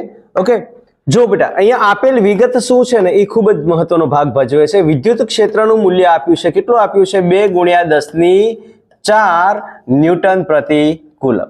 બીજું શું કીધું છે કે ભાઈ પ્રોટોન, તો પ્રોટોનનો પ્રવેગ જો શોધવાનો હોય તો પ્રવેગ શોધવા માટે મારી પાસે પ્રોટોન પર લાગતા બળનું મતલબ બળ શું છે એ ખબર હોવી જોઈએ. તો આપણી પાસે સૂત્ર શું છે? ઓકે, પ્રવેગ બરાબર F બરાબર m ઇન્ટુ a. શું હું આને આવી રીતના લખી શકું? A બરાબર F ભાગ્યા m. અને F કેટલું આપ્યું આપણને? F આપ્યું નથી. તો F ને અહીંયા તમે જુઓ બેટા, આપણી પાસે એક રિલેશન હતું. કયું રિલેશન હતું? તો F E બરાબર F ભાગ્યા Q. તેથી F બરાબર Q ઇન્ટુ E લખી શકાય કે ન લખી શકાય? લખી શકાય. તો F ની જગ્યાએ હું અહીંયા Q ઇન્ટુ E લખું અપોન m. અહીંયા માસ ઓફ કોનું લેવાનું છે? માસ ઓફ પ્રોટોન, એટલે કે પ્રોટોનનું દળ લેવાનું છે. કોનું દળ લેવાનું છે? પ્રોટોનનું. વિદ્યુતભાર કોનો લેવાનો છે? પ્રોટોનનો લેવાનો છે. તો પ્રવેગ બરાબર શું થશે ભાઈ? પ્રોટોન પરનો વિદ્યુતભાર કેટલો હોય? 1.6 × 10⁻⁹ કુલમ ઇન્ટુ ચાર્જ. અને આ કેટલું આપ્યું છે વિદ્યુત ક્ષેત્ર આપણને? 2 ગુણ્યા 10⁴ ન્યૂટન પ્રતિ કુલમ divide by mass of proton 1.67 × 10⁻27 kg થાય છે. અને આને તમે સોલ્વ કરશો બેટા, તો સોલ્વ કરશો તો આ 27 ઉપર જશે એટલે આ થશે 27 પ્લસ આ 27 ઉપર જશે એટલે પ્લસ થશે. 27 + 4 કેટલા થશે? 27 + 4 થઈ જશે તમારા 31 ને 31 - 19 કરશું એટલે આપણને મળશે 12. ઓકે, 12 મળે છે. અને આને સોલ્વ કરશું તો અબાઉટ આને આપણે કટ જો કરી દઈએ તો આ અબાઉટ કેટલો મળે છે? અબાઉટ જવાબ કેટલો મળે છે? 2 ગુણ્યા 10⁻12 મળે છે મીટર પ્રતિ સેકન્ડનો વર્ગ. 2 ગુણ્યા 10⁻12 મીટર પ્રતિ સેકન્ડનો વર્ગ. અહીંયા તમે જોઈ શકો છો કોઈ જવાબ છે અહીંયા? યસ, નજીકનો જવાબ. આ ટાઈપના કોઈ પણ જવાબ આવે ને તો નજીકનો જવાબ આપણે, જો કે નજીકનો જવાબ એટલે કઈ રીતના? માનો કે કેલ્ક્યુલેશન કરી રહ્યા છીએ તો 1.6 અને 1.67 ને ગણતરીમાં આપણે નીટમાં કરવા બેસી શકાય નહીં. તમે કટ કરો એને બેટા. 2 ગુણ્યા 10⁻12 જવાબ આવે છે અબાઉટ. આ 100% 100% નથી પણ અબાઉટ. ને આના નજીકનો જવાબ કયો છે? તો 1.9 ગુણ્યા 10⁻12. ઓકે, 1.9 ને આપણે 2 લખી શકીએ કે રાઉન્ડ ઓફ કરી નાખશું તો 2 થઈ જશે. તો અબાઉટ જવાબ તમારો સાચો આવશે. ક્લિયર અહીંયા સુધી? ચલો ફટાફટ એના પછીનો આપણે આગળનો પ્રશ્ન લઈએ. પ્રશ્ન મસ્ત આપ્યો છે આપણને કે A લંબાઈ ધરાવતા સમબાજુ ત્રિકોણના ABC. જો બેટા આપણે ઓલરેડી ઘણા બધા વિદ્યુતભારો દ્વારા ઉદ્ભવતું વિદ્યુત ક્ષેત્રની વાત કરી રહ્યા છીએ. ઘણા બધા વિદ્યુતભાર દ્વારા ઉદ્ભવતું વિદ્યુત ક્ષેત્રની વાત આવે એટલે કે વિદ્યુતભારોના તંત્ર વડે ઉદ્ભવતા વિદ્યુત ક્ષેત્રની વાત આવે તો આપણે જે વિદ્યુત બળમાં કોન્સેપ્ટ લગાવ્યા હતા, કયા કોન્સેપ્ટ? પોલિગન પ્રકારના પ્રશ્નો કર્યા હતા, ત્રીજો વિદ્યુતભાર સંતુલનના પ્રશ્નો કર્યા હતા. એ જ પ્રશ્નો અહીંયા રિપીટ થવાના છે જે ઓલરેડી આપણે ડિસ્કશન કરી ચૂક્યા. અહીંયા હવે જો બેટા અહીંયા જે માહિતી આપી છે એના અકોર્ડિંગ આપણે આકૃતિ બનાવીએ કે આપણી પાસે એક ટ્રાયેંગલ છે. ઓકે, ને આ ટ્રાયેંગલ કયું ટ્રાયેંગલ છે? સમબાજુ ત્રિકોણ છે. સમબાજુ ત્રિકોણ એટલે બધી બાજુઓ કેટલી આપી છે? સરખી આપી છે. ને બધી બાજુઓની લંબાઈ આપણને કેટલી આપી છે બેટા? સરખી A જેટલી આપેલ છે. ઓકે, A અને B પર સમાન વિદ્યુતભાર Q મૂકવામાં આવ્યો છે. A અને B પર સમાન વિદ્યુતભાર Q એટલે અહીંયા A પર પણ Q વિદ્યુતભાર મૂકવામાં આવ્યો છે અને B પર પણ Q વિદ્યુતભાર મૂકવામાં આવ્યો છે. તો C બિંદુ પર વિદ્યુત ક્ષેત્રનું મૂલ્ય શોધો. બેટા C બિંદુ પર વિદ્યુત ક્ષેત્રનું મૂલ્ય તો તમે જુઓ બેટા અહીંયા B આ જગ્યા પર વિદ્યુતભાર Q વિદ્યુતભાર છે. એ Q વિદ્યુતભાર દ્વારા અહીંયા વિદ્યુત ક્ષેત્ર બનશે જેને આપણે EB કહેશું અને આ A વિદ્યુતભાર દ્વારા આ બાજુ વિદ્યુત ક્ષેત્ર બનશે જેને આપણે શું કહેશું? EA કહેશું. અહીંયા જેમ વિદ્યુત બળ કઈ દિશામાં લાગે છે? બંનેને જોડતી રેખા જે છે, બંનેને જોડતી રેખા છે એ રેખા પર લાગે છે. એવી જ રીતના વિદ્યુત ક્ષેત્ર પણ વિદ્યુત બળની દિશામાં જ, એટલે કે જે વિદ્યુત બળની દિશા છે એ દિશામાં આપણને વિદ્યુત ક્ષેત્ર અહીંયા લાગે છે. ઓકે, તો અહીંયા બે વિદ્યુત ક્ષેત્ર, અહીંયા સમબાજુ ત્રિકોણ છે તો આ ખૂણો 60 ડિગ્રી હશે, આ ખૂણો પણ 60 ડિગ્રી હશે, આ ખૂણો પણ 60 ડિગ્રી હશે. ક્લિયર અહીંયા સુધી? બેટા અહીંયાથી આ અંતર A થી C બિંદુ વચ્ચેનું અંતર અને B થી C બિંદુ વચ્ચેનું અંતર સમાન છે અને આ વિદ્યુત ભારો પણ કેવા છે? સમાન છે, તો શું હું EA અને EB નું મૂલ્ય સરખું લઈ શકું? અહીંયા આપણે જોઈ શકીએ છીએ કે EA અને EB નું મૂલ્ય જે છે, EA અને EB નું જે મૂલ્ય છે એ મૂલ્ય કેવું છે? સમાન છે. અને એ મૂલ્ય કેટલું મળશે આપણને? તો EA બરાબર શું મળશે? KQ. Q આપણને કેટલો આપ્યો? Q KQ upon A square. Okay, KQ upon A square એનું મૂલ્ય કેટલું થશે? KQ upon A square. શું હું આને આવી રીતના લખી શકું? 1/4 pi epsilon naught Q ની જગ્યાએ K ની જગ્યાએ, okay, into Q upon A નો વર્ગ. આને આવી રીતના આપણે લખી દીધું છે. અધરવાઇઝ આને આપણે આવી રીતના પણ લખી શકીએ, Q upon 4 pi epsilon naught into A નો વર્ગ. આને આપણે ઇક્વેશન નંબર 1 આપી દઈશું. ચલો બેટા, અહીંયા આ બંનેના મૂલ્યો કેવા છે? સમાન છે. જો બંનેના મૂલ્ય કેવા હોય? સમાન હોય. જો બંનેના મૂલ્ય સમાન હોય તો એનું પરિણામી વિદ્યુત ક્ષેત્ર છે એ હંમેશા એનું દ્વિભાજક બનશે. અને પરિણામી વિદ્યુત ક્ષેત્ર માટે આપણી પાસે સૂત્ર શું છે? તો પરિણામી વિદ્યુત ક્ષેત્રનું સૂત્ર આપણને બધાને ખબર છે કે E net બરાબર બંને વચ્ચેનો ખૂણો કેટલો આપ્યો આપણને? 60 ડિગ્રીનો. તો EA નો વર્ગ પ્લસ EB નો વર્ગ plus 2EA EB into cos theta. આ એક પદ્ધતિથી સમજાવું છું ને શોર્ટ ટ્રીક પણ હમણાં તમને સમજાવું છું. ઓકે, આની અંદર E નું આ બધાનું મૂલ્ય આપણે E લઈ શકીએ કે ન લઈ શકીએ? કેમ કે EA નું મૂલ્ય EB ના બરાબર છે, તો આખાનું મૂલ્ય હું અહીંયા EA લઈ શકું કે નહીં? લઈ શકાય કે ન લઈ શકાય? લઈ શકાય. ઓકે, આખાનું મૂલ્ય જે આખાનું મૂલ્ય જે છે એ હું લઈ શકું છું, એ ધારી શકું છું, લઈ શકું છું. આને આપણે ઇક્વેશન નંબર 1 ધાર્યું હતું. ઓકે, ચલો આની અંદર EA EB આની અંદર વેલ્યુ મૂકશું આપણે. તો E નો વર્ગ પ્લસ 2 ઇન્ટુ E એટલે કે 2 ઇન્ટુ E નો વર્ગ ઇન્ટુ cos 60. કેમ કે આ ખૂણો જો 60 ડિગ્રી હોય તો આ બંને વચ્ચેનો ખૂણો પણ કેટલો થશે? 60 ડિગ્રી થશે. આની શોર્ટ ટ્રીક પણ છે, હું સમજાવું છું. આપણે ઓલરેડી ડિસ્કશન કરી ચૂક્યા છીએ. તો 2E નો વર્ગ પ્લસ 2E નો વર્ગ ઇન્ટુ cos થીટા બરોબર અંડર રૂટ 2E નો વર્ગ પ્લસ cos 60. ઓકે, cos 60 શું થાય? 1/2. તો અહીંયા 1/2 મૂકી દઈએ આપણે. 1/2 2 કટ થશે ઇન્ટુ પ્લસ E નો વર્ગ. એટલે આ શું મળશે આપણને? 3E નો વર્ગ. ક્લિયર? અહીંયા સુધી ચોખ્ખું વિદ્યુત ક્ષેત્ર આપણને શું મળે છે? 3E નો વર્ગ જેટલું મળે છે. હવે 3E નો વર્ગ એટલે આને આપણે આવી રીતના પણ લખી શકીએ, √3 ઇન્ટુ E. ક્લિયર? અહીંયા સુધી બેટા આની શોર્ટ ટ્રીક પણ મેં તમને કીધેલી છે કે ચોખ્ખું વિદ્યુત ક્ષેત્ર ઇઝ ઇક્વલ ટુ શું થાય? તો 2E cos theta by 2. 2E cos 60. 2E cos 60 એટલે કે √3/2. આની સાથે કટ કરશો તો આ થશે √3 ઇન્ટુ E. ક્લિયર? અહીંયા સુધી બેટા તો આ એક શોર્ટ ટ્રીક છે, આ પદ્ધતિ છે, આ શોર્ટ ટ્રીક છે. શોર્ટ ટ્રીક પણ આપણે એપ્લાય કરીને સોલ્વ કરી શકીએ છીએ. ઓકે, શોર્ટ ટ્રીકનો ઉપયોગ કરીને પણ આપણે આ સોલ્વ કરી શકીએ છીએ. ફટાફટ પહેલા આને આપણે લખી નાખશું અને પછી આનું વેલ્યુ મૂકશું. અને ઇક્વેશન નંબર આપણે માની લઈશું 1. ઓકે, આ ઇક્વેશન નંબર માની લઈશું 2. સોરી, આ એક ઇક્વેશન છે, આ બીજું ઇક્વેશન. સમીકરણ 1 અને 2 પરથી આપણને શું જોવા મળે છે અહીંયા બેટા? ઓકે, કે ભાઈ E net બરાબર ઓકે √3 ઇન્ટુ E. અને E નું મૂલ્ય કેટલું આપ્યું છે આપણને? હું નીચે લખું એટલા માટે. ઓકે, થોડુંક અલગ અક્ષરથી લખીશ. E net બરાબર E તો √3 તો એઝ ઇટ ઇઝ રહેશે, પણ E ની જગ્યાએ હું કઈ વેલ્યુ મૂકી દઈશ? આ મૂલ્ય મૂકી દઈશ. એટલે Q upon 4 pi epsilon naught into A square.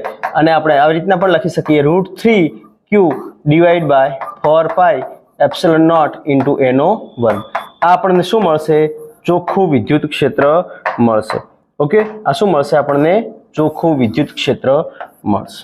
Clear બેટા? આપણને અહીંયા શું મળશે? ચોખ્ખું વિદ્યુત ક્ષેત્ર. તો કયો સાચો આન્સર આવશે? C will be the right answer. √3Q 4πε0 a square.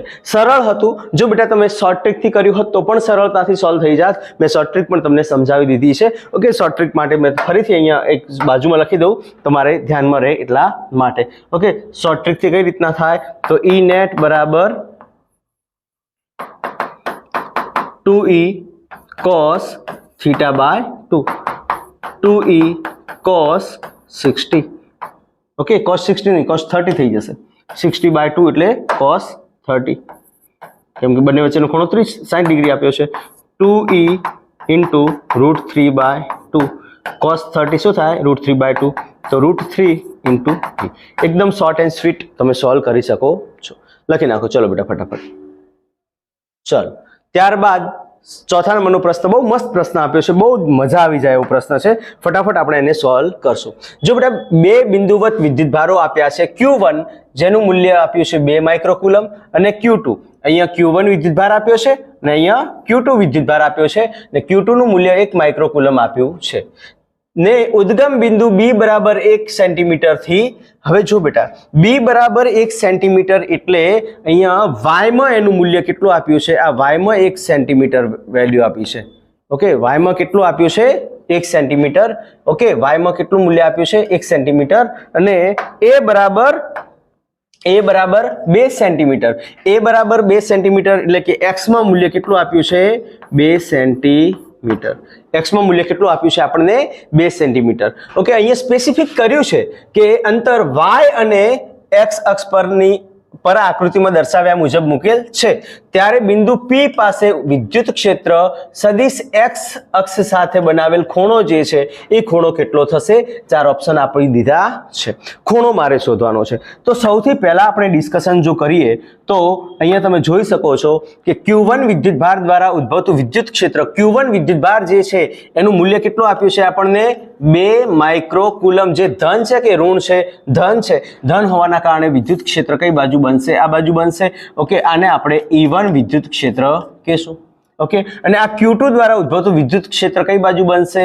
આ બાજુ બનશે, જેને આપણે E2 વિદ્યુત ક્ષેત્ર કહેશું. ક્લિયર અહીંયા સુધી? અને પરિણામી વિદ્યુત ક્ષેત્ર ક્યાંક અહીંયા મળશે અને એની સાથે બનેલો જે ખૂણો છે એ ખૂણો શોધવાનો છે. આ ખૂણો થીટા શોધવાનો છે. ક્લિયર અહીંયા સુધી? તો સૌથી પહેલા આપણે શું કામ કરશું? સૌથી પહેલા આપણે E1 નું મૂલ્ય શોધી લઈએ. E1 બરાબર શું થશે કે Q1 upon R. R ની જગ્યાએ અહીંયા બેટા શું આપ્યું છે કે Q1 upon R. આ અંતર કેટલું આપ્યું છે? આ અંતર આપ્યું છે આપણને 2 સેન્ટીમીટર. ઓકે, આ અંતર આપણને કેટલું આપ્યું છે 2 સેન્ટીમીટર. આ અંતર આપી દીધું છે આપણને 2 સેન્ટીમીટર. તો 2 સેન્ટીમીટર કોનું મૂલ્ય આપ્યું છે આપણને? a નું મૂલ્ય આપ્યું છે. a નું મૂલ્ય આપ્યું છે તો અપોન a નો વર્ગ. આની અંદર વેલ્યુ મૂકશું તો k ની જગ્યાએ વેલ્યુ મૂકી દઈએ બેટા આપણે. k = શું થાય તો કે 9 ગુણ્યા 10 ની 9. Q1 બરાબર શું થાય તો 2 માઇક્રોકુલમ એટલે કે 2 ગુણ્યા 10 ની -6 ડિવાઈડ બાય a નો વર્ગ. ઓકે, અહીંયા 2 સેન્ટીમીટર આપ્યું છે તો 2 ગુણ્યા 10 ની -2 નો શું થશે બેટા વર્ગ. આને સોલ્વ કરશો તો 9 ગુણ્યા 10 ની 9 ગુણ્યા 2 ગુણ્યા 10 ની -6 ડિવાઈડ બાય 4 ગુણ્યા 10 ની -4. ઓકે, સોલ્વ કરીએ ફર્ધર એને. તો E1 બરાબર અહીંયા જુઓ બેટા, આ 2 દુ 4 થશે. ઓકે, આની સાથે આ કટ કરશો એટલે 4.5 થશે. 4.5 ગુણ્યા 9 થશે. બરોબર, અહીંયા આ 4 ઉપર જશે એટલે 4 પ્લસ થઈ જશે, પ્લસ થશે એટલે -4 પ્લસ 4, -6 પ્લસ 4 અને આ ઉપર જશે. આ ક્યાં જશે? ઉપર જશે એટલે -6 પ્લસ 4 એટલે થશે -2. -2 એટલે 9 -2 કેટલા થશે? 4.5 ગુણ્યા આ પ્લસ 9 છે એમાંથી માઇનસ કરવાના છે કેટલા આપણે? આ જે છે આનું આપણને શું મળશે? -2 મળશે. ઓકે, તો 9 માંથી -2 બાદ કરશો એટલે આ જવાબ શું આવશે? 4.5 ગુણ્યા 10 ની -7 ન્યૂટન પ્રતિ કુલમ. ક્લિયર અહીંયા સુધી બેટા? એવી રીતના E2 આપણે શોધી લઈએ. એવી જ રીતે આપણે E2 શોધી લઈએ તો E2 બરાબર શું મળશે? બોલો બેટા. E2 બરાબર એ જ વેલ્યુ, એ જ સૂત્ર પણ વેલ્યુ બદલાઈ જશે. Okay, upon B square. k નું મૂલ્ય 9 ગુણ્યા 10 ની 9. ઓકે, ચલો આના માટે આપણે અલગ જે કે કલરનો યુઝ કરશું જેથી કરીને આઈડેન્ટિફાઈ કરવામાં વાંધો આવે નહીં. ઓકે, એવી જ રીતના E2 બરાબર શું મળશે મને? k Q2 અપોન b નો વર્ગ. k નું મૂલ્ય 9 ગુણ્યા 10 ની 9. q નું મૂલ્ય કેટલું થશે? q નું મૂલ્ય થશે બેટા, q નું મૂલ્ય કેટલું આપ્યું છે? 1 માઇક્રોકુલમ. Q2 નું મૂલ્ય કેટલું આપ્યું છે? Q2 નું મૂલ્ય કેટલું આપ્યું છે? ઓકે, Q2 નું મૂલ્ય કેટલું આપ્યું છે અહીંયા? 1 માઇક્રોકુલમ. Q2 નું મૂલ્ય કેટલું આપ્યું છે? 1 માઇક્રોકુલમ. એટલે કે 10 ની -6 ડિવાઈડ બાય b નો વર્ગ. b નું મૂલ્ય અહીંયા કેટલું આપ્યું છે? 1 સેન્ટીમીટર. એટલે કે 10 ની -2 નો વર્ગ થશે. આને સોલ્વ કરશું એટલે કે 9 ગુણ્યા 10 ની 9. અચ્છા, આ માઇનસ થશે તો માઇનસ કરશું તો આ કેટલા વધશે? ઓકે, આને માઇનસ કરવામાં આવે તો 9 - 6. 9 - 6 કેટલા થાય બેટા? 9 - 6 થશે બેટા -3. એટલે કે આ થશે +3, સોરી +3 ડિવાઈડ બાય 10 ની પાવર -4. આ -4 ઉપર જશે એટલે કે 9 ગુણ્યા 10 ની 7 થશે. ક્લિયર બેટા? ન્યૂટન પ્રતિ કુલમ. ઓકે, તો તમને બે E1 અને E2 ના મૂલ્યો મળી ગયા. E1 નું મૂલ્ય આપણને કેટલું મળ્યું? 4.5 ગુણ્યા 10 ની -7. અને E2 નું મૂલ્ય આપણને કેટલું મળ્યું? તો E2 બરાબર મળ્યું છે આપણને, ઓકે, E2 બરાબર મળ્યું છે આપણને 9 ગુણ્યા 10 ની 7 ઘાત. 4.5 ગુણ્યા 10 ની માઇનસ કેમ થયું? આપણે આને પ્લસ કરવાનું છે. ઓકે, આ પ્લસ હશે. ઓકે, આ પ્લસ હોય ને, આ ઉપર જશે એટલે પ્લસ થશે. આ પ્લસ થશે, માઇનસ નહીં થાય. ઓકે, આ પ્લસ થશે, +7. ઓકે, +7. ઓકે, અહીંયા આ +7 થશે. ખ્યાલ આવ્યો કે નહીં બેટા? વેલ્યુ પ્લસ થઈ જવાની છે. ઓકે, ચલો બેટા આગળ વધીએ. હવે વાત કરીએ કે ચોખ્ખું વિદ્યુત ક્ષેત્ર કેટલું થાય છે. ઓકે, ચોખ્ખું વિદ્યુત ક્ષેત્ર E net. ઓકે, જુઓ બેટા તમે E1 નું મૂલ્ય અહીંયા તમે જોઈ શકો છો કે આ બાજુ E1 નું મૂલ્ય છે. E1 બરાબર આપ્યું છે 4.5 ગુણ્યા 10 ની +7. ને આ બાજુ E2 આપ્યું છે. E1 નું મૂલ્ય આપ્યું છે આ, ને E2 નું મૂલ્ય આપ્યું છે બેટા E2 બરાબર 9 ગુણ્યા 10 ની 7. બરોબર? તો પરિણામી સદિશ જે આપણને મળે છે, ઓકે, પરિણામી સદિશ માનો કે અહીંયા ક્યાંક મળે છે ને એનો x અક્ષ સાથેનો ખૂણો થીટા છે. તેથી tan theta is equal two શું મળશે મને? સામેની બાજુ ભાગ્યા પાસેની બાજુ. સામેની બાજુ 9 ગુણ્યા 10 ની 7 ભાગ્યા પાસેની બાજુ 4.5 ગુણ્યા 10 ની 7. 10 ની 7 કટ થઈ જશે અને આની સાથે કટ કરશો એટલે 2 વધશે. તો tan થીટા બરાબર શું મળે છે મને? 2 મળે છે. તો tan થીટા બરાબર 2 મળશે. જવાબ શું આવશે? tan theta is equal two 2. Clear બેટા? અહીંયા સુધી સરસ પ્રશ્ન હતો, મજા આવે એવો હતો. ફટાફટ લખી નાખો. ચલો બેટા, ચલો બેટા, તો નેક્સ્ટ પ્રશ્ન બહુ જ મસ્ત આપ્યો છે. પ્રશ્નને સોલ્વ કરીએ કે બી બાજુ વાળા એક ઘનના દરેક શિરોબિંદુ પર વિદ્યુતભાર Q છે. આ વિદ્યુતભારના તંત્રના લીધે ઘનના કેન્દ્ર પર વિદ્યુત ક્ષેત્રનું મૂલ્ય કેટલું થશે? બેટા, કોઈ પણ સમાન મૂલ્ય ધરાવતા વિદ્યુતભારોનું સતત વિતરણ થયેલું હોય તો એના દ્વારા તેના કેન્દ્ર પર ઉદ્ભવતું વિદ્યુત ક્ષેત્ર હંમેશા શૂન્ય હોય. અહીંયા Q છે, અહીંયા Q છે, અહીંયા Q છે, અહીંયા Q છે. દરેક શિરોબિંદુ પર વિદ્યુતભાર કેટલા આપ્યા છે? Q આપી દીધા છે. અહીંયા પણ Q છે. તો એના કેન્દ્ર પર આ જગ્યા પર વિદ્યુત ક્ષેત્ર એટલે કે E હંમેશા કેવું થશે? શૂન્ય થશે. કોઈ કેલ્ક્યુલેશનની જરૂર નથી. ઓકે, કોઈ કેલ્ક્યુલેશનની જરૂર નથી. હા ને, પરિમિત કે સમમિત વિદ્યુતભારોનું સતત વિતરણ થયેલું હોય, સમમિત વિદ્યુતભારો વિતરિત થયેલા હોય તો એના કેન્દ્ર પર, માનો કે કોઈ પણ સમમિત આકૃતિ છે એના ઉપર વિદ્યુતભારોનું વિતરણ થયેલું હોય તો એના કેન્દ્ર પર વિદ્યુત ક્ષેત્ર હંમેશા શૂન્ય થાય. જેમ વિદ્યુત બળની આપણે ડિસ્કશન કરી હતી, સેમ ટુ સેમ અહીંયા આ લોજિક આપણે એપ્લાય કરશું. ચલો એના પછીનો ફટાફટ પ્રશ્ન લઈ લઈએ. પ્રશ્ન નંબર 6. 1 માઇક્રોમીટર ત્રિજ્યા ધરાવતું વીજ ભારિત પાણીનું બુંદ છે. આપણી પાસે એક પાણીનું બુંદ છે. આ પાણીની બુંદની ત્રિજ્યા r છે ને r બરાબર કેટલું આપ્યું છે બેટા? 0.1 માઇક્રોમીટર. 0.1 માઇક્રોમીટર એટલે 0.1 ગુણ્યા 10 ની -6. શું હું આને 1 ગુણ્યા 10 ની -7 લખી શકું કે ન લખી શકું? લખી શકાય. ઇઝ ઇક્વલ ટુ આ શું થશે? 10 ની -7.1 છે ને, આ બાજુ જશે એટલે -7. ઓકે, આ શેમાં મળશે આપણને જવાબ? મીટરમાં મળશે. ત્રિજ્યા ધરાવતું વીજભારિત પાણીનું બુંદ એક વિદ્યુત ક્ષેત્રમાં કોઈ વિદ્યુત ક્ષેત્રની અંદર સંતુલન ધરાવે છે. માનો કે વિદ્યુત ક્ષેત્ર ઉપરની તરફ છે અને એની અંદર આ સંતુલન ધરાવે છે. ઓકે, હવે સંતુલન ધરાવે છે એનો મતલબ એમ થયો સંતુલન ક્યારે ધરાવે કે એના પર લાગતું ગુરુત્વાકર્ષણ બળ એટલે કે mg ને એના ઉપર લાગતું વિદ્યુતીય બળ એટલે કે QE, આ બંનેના મૂલ્યો કેવા થાય? સમાન થાય. સંતુલિત હોવું એનો મતલબ શું થાય કે બંને વિદ્યુત ભારો મતલબ બંને બાજુ લાગતા બળોનું મૂલ્ય કેવું થાય? શૂન્ય થાય. ન્યૂટનનો ગતિનો પહેલો નિયમ. ઓકે, સંતુલનની વાત આવે એટલે ન્યૂટનનો ગતિનો પહેલો નિયમ. સંતુલિત માટે કન્ડિશન શું છે? સંતુલિત અવસ્થા માટેની વાત આવે તો સંતુલિત અવસ્થા માટે આપણી પાસે શું કન્ડિશન છે? તો સંતુલિત અવસ્થા માટે વિદ્યુતીય બળનું મૂલ્ય કોના બરાબર થાય? ગુરુત્વીય બળના મૂલ્ય બરાબર થાય. તો QE કોના બરાબર થશે? mg ના બરાબર થશે. હવે સાહેબ m તો આપ્યું નથી, m આપ્યું નથી, હે ને? તો કઈ રીતના સોલ્વ કરશું? માત્ર ત્રિજ્યા આપી છે. ઓકે, કઈ વાંધો નહીં, ત્રિજ્યા તો આપી છે ને એના ઉપરથી પણ આપણે જવાબ મેળવી શકીએ. આપણે શું શોધવાનું છે? વિદ્યુત ક્ષેત્ર. તો E બરાબર શું થશે? mg by q. E બરાબર mg બાય q. તો m ની જગ્યાએ આપણને ખબર છે કે ભાઈ ઘનતા ρ બરાબર શું થાય? m ભાગ્યા v. તો m બરાબર શું થશે? ρ ઇન્ટુ v. અને પાણીની ઘનતા આપણને ખબર છે.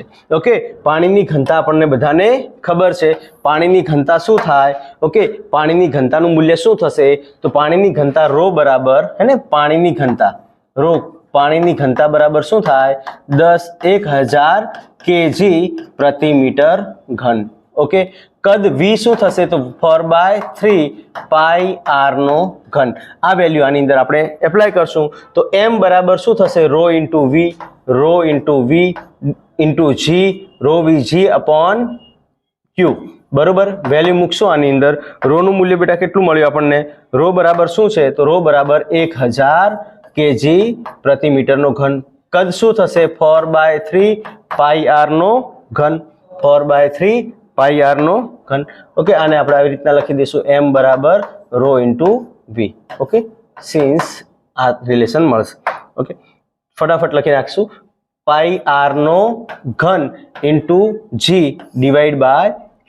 ઓકે, તો વેલ્યુ મૂકી દઈએ આની અંદર, હે ને? 4/3 પાઈ r નો ઘન જે છે એની અંદર વેલ્યુ મૂકી દઈએ.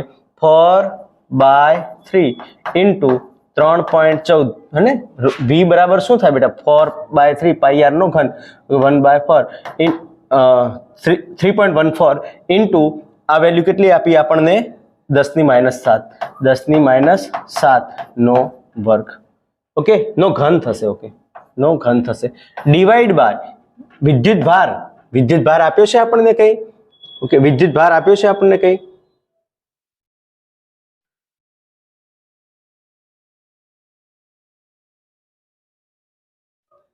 ઓકે, QE ત્રિજ્યા ધરાવતું વીજભારિત પાણીનું બુંદ એક ઇલેક્ટ્રોન. વીજભાર કોના જેટલો આપી દીધો છે? એક ઇલેક્ટ્રોન જેટલો આપી દીધો છે. વીજભાર કેટલો આપી દીધો છે? ઇલેક્ટ્રોન જેટલો. એટલે ઇલેક્ટ્રોન જેટલો વીજભાર એટલે 1.6 × 10⁻⁹ કુલમ.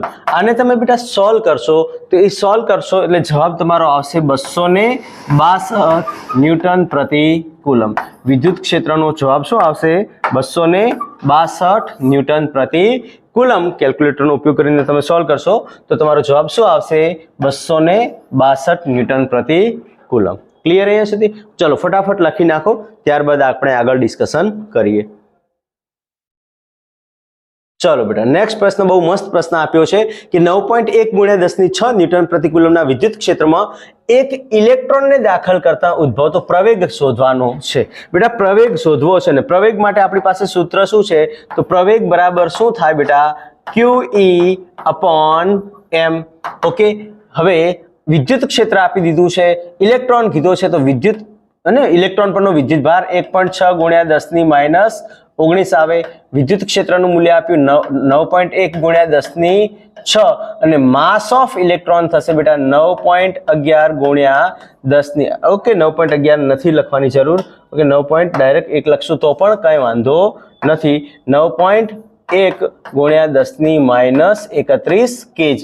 આને સોલ્વ કરશું 9.1 9.1 આની સાથે કટ થઈ જશે અને આને સોલ્વ કરશું તો આપણને શું મળશે 1.6 ઇન્ટુ આ 31 ઉપર જશે 31 ઉપર જશે એટલે પ્લસ થશે 31 પ્લસ 6 એટલે 37 37 માંથી 19 બાદ કરીએ એટલે અબાઉટ 18 વધે.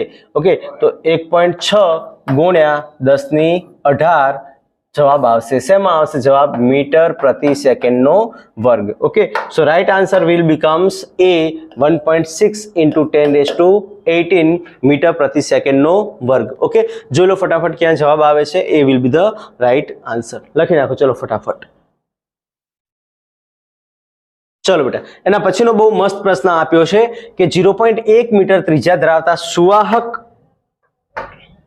સુવાહક ગોળાની સપાટી પર 0.036 ન્યૂટન પ્રતિ કુલમ જેટલું વિદ્યુત ક્ષેત્ર મેળવવા માટે મૂકવા પડતા ઇલેક્ટ્રોનની સંખ્યા શોધવાની છે. બહુ મસ્ત ટ્વિસ્ટેડ પ્રશ્ન છે.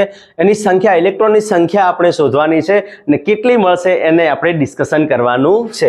ચલો ફટાફટ અહીંયા આપણને જે આપ્યું છે એના એકોર્ડિંગ રિલેટ કરશું ને આપણે એની સંખ્યાને મેળવશું. સૌથી પહેલા આપણે ઇલેક્ટ્રોનની સંખ્યા શોધવાની છે તો Q બરાબર શું થાય બેટા? N ઇન્ટુ E થાય. બરોબર ઇલેક્ટ્રોન કીધી છે, ઇલેક્ટ્રોનની સંખ્યા કીધી છે એટલે મારે n શોધવાનું છે. હવે જો બેટા વિદ્યુત ક્ષેત્ર આપ્યું છે તો વિદ્યુત ક્ષેત્ર E બરાબર શું થાય? E બરાબર થાય બેટા K Q upon R square. KQ upon R square. Okay અહીંયા વિદ્યુત ક્ષેત્રનું મૂલ્ય આપી દીધું છે. ત્રિજ્યા આપણને આપી છે. ત્રિજ્યા કેટલી આપી છે? 0.1 મીટર. ઓકે ત્રિજ્યાના સુવાહક ગોળાની સપાટી પર આપણે આટલું વિદ્યુત ક્ષેત્ર મેળવવા માટે કેટલા ઇલેક્ટ્રોન્સને મૂકવા પડશે? ઓકે તો ફટાફટ આની અંદર આપણે વેલ્યુ મૂકશું તો E બરાબર શું મળશે આપણને? K એઝ ઇટ ઇઝ રહેશે KNE upon R square. Okay તો N બરાબર શું થશે? E into R square divide by K into E. આની અંદર વેલ્યુ મૂકશું આપણે તો N બરાબર શું મળશે મને? N બરાબર E કેટલું આપ્યું છે? 36 ગુણ્યા 10⁻³ ઓકે આને લખી શકાય કે ન લખી શકાય? 0.036 છે તો 36 ગુણ્યા 10⁻³ લખશું. R નો વર્ગ એટલે કે 0.1 નો વર્ગ એટલે કે 10 અને 10⁻1 નો વર્ગ ડિવાઈડ બાય K નું મૂલ્ય 9 ગુણ્યા 10⁹ અને E નું મૂલ્ય થશે બેટા 1.6 ગુણ્યા 10⁻19. ફટાફટ સોલ્વ કરો છો જવાબ આવે છે એ જણાવો. ચલો ફટાફટ આને સોલ્વ કરવાનો છે. ઓકે સોલ્વ કરશું આપણે તો 36 ગુણ્યા 10⁻³ ગુણ્યા 10⁻2 ડિવાઈડ બાય 9 ગુણ્યા 10⁹ ગુણ્યા 1.6 ગુણ્યા 10⁻19. 9 ચોક 36. ઓકે આની સાથે આ પોઈન્ટ ઉપર જશે તો ચોકો 16 એટલે 0.4 અહીંયા વધશે. Okay 0.4 1/0.4 into 10⁻⁻5 okay plus 19. Okay આને સોલ્વ કરશું તો 10/4 ગુણ્યા 10 આ કેટલી મળશે વેલ્યુ? ફટાફટ સોલ્વ કરશું આપણે તો 19 માંથી આ કાઢશું તો કેટલા વધશે? 19 પ્લસ મતલબ 19 - 5 19 - 5 એટલે આ વધશે 14. ઓકે એટલે અહીંયા સોલ્વ કરશું 14 ઇલેક્ટ્રોનની સંખ્યા.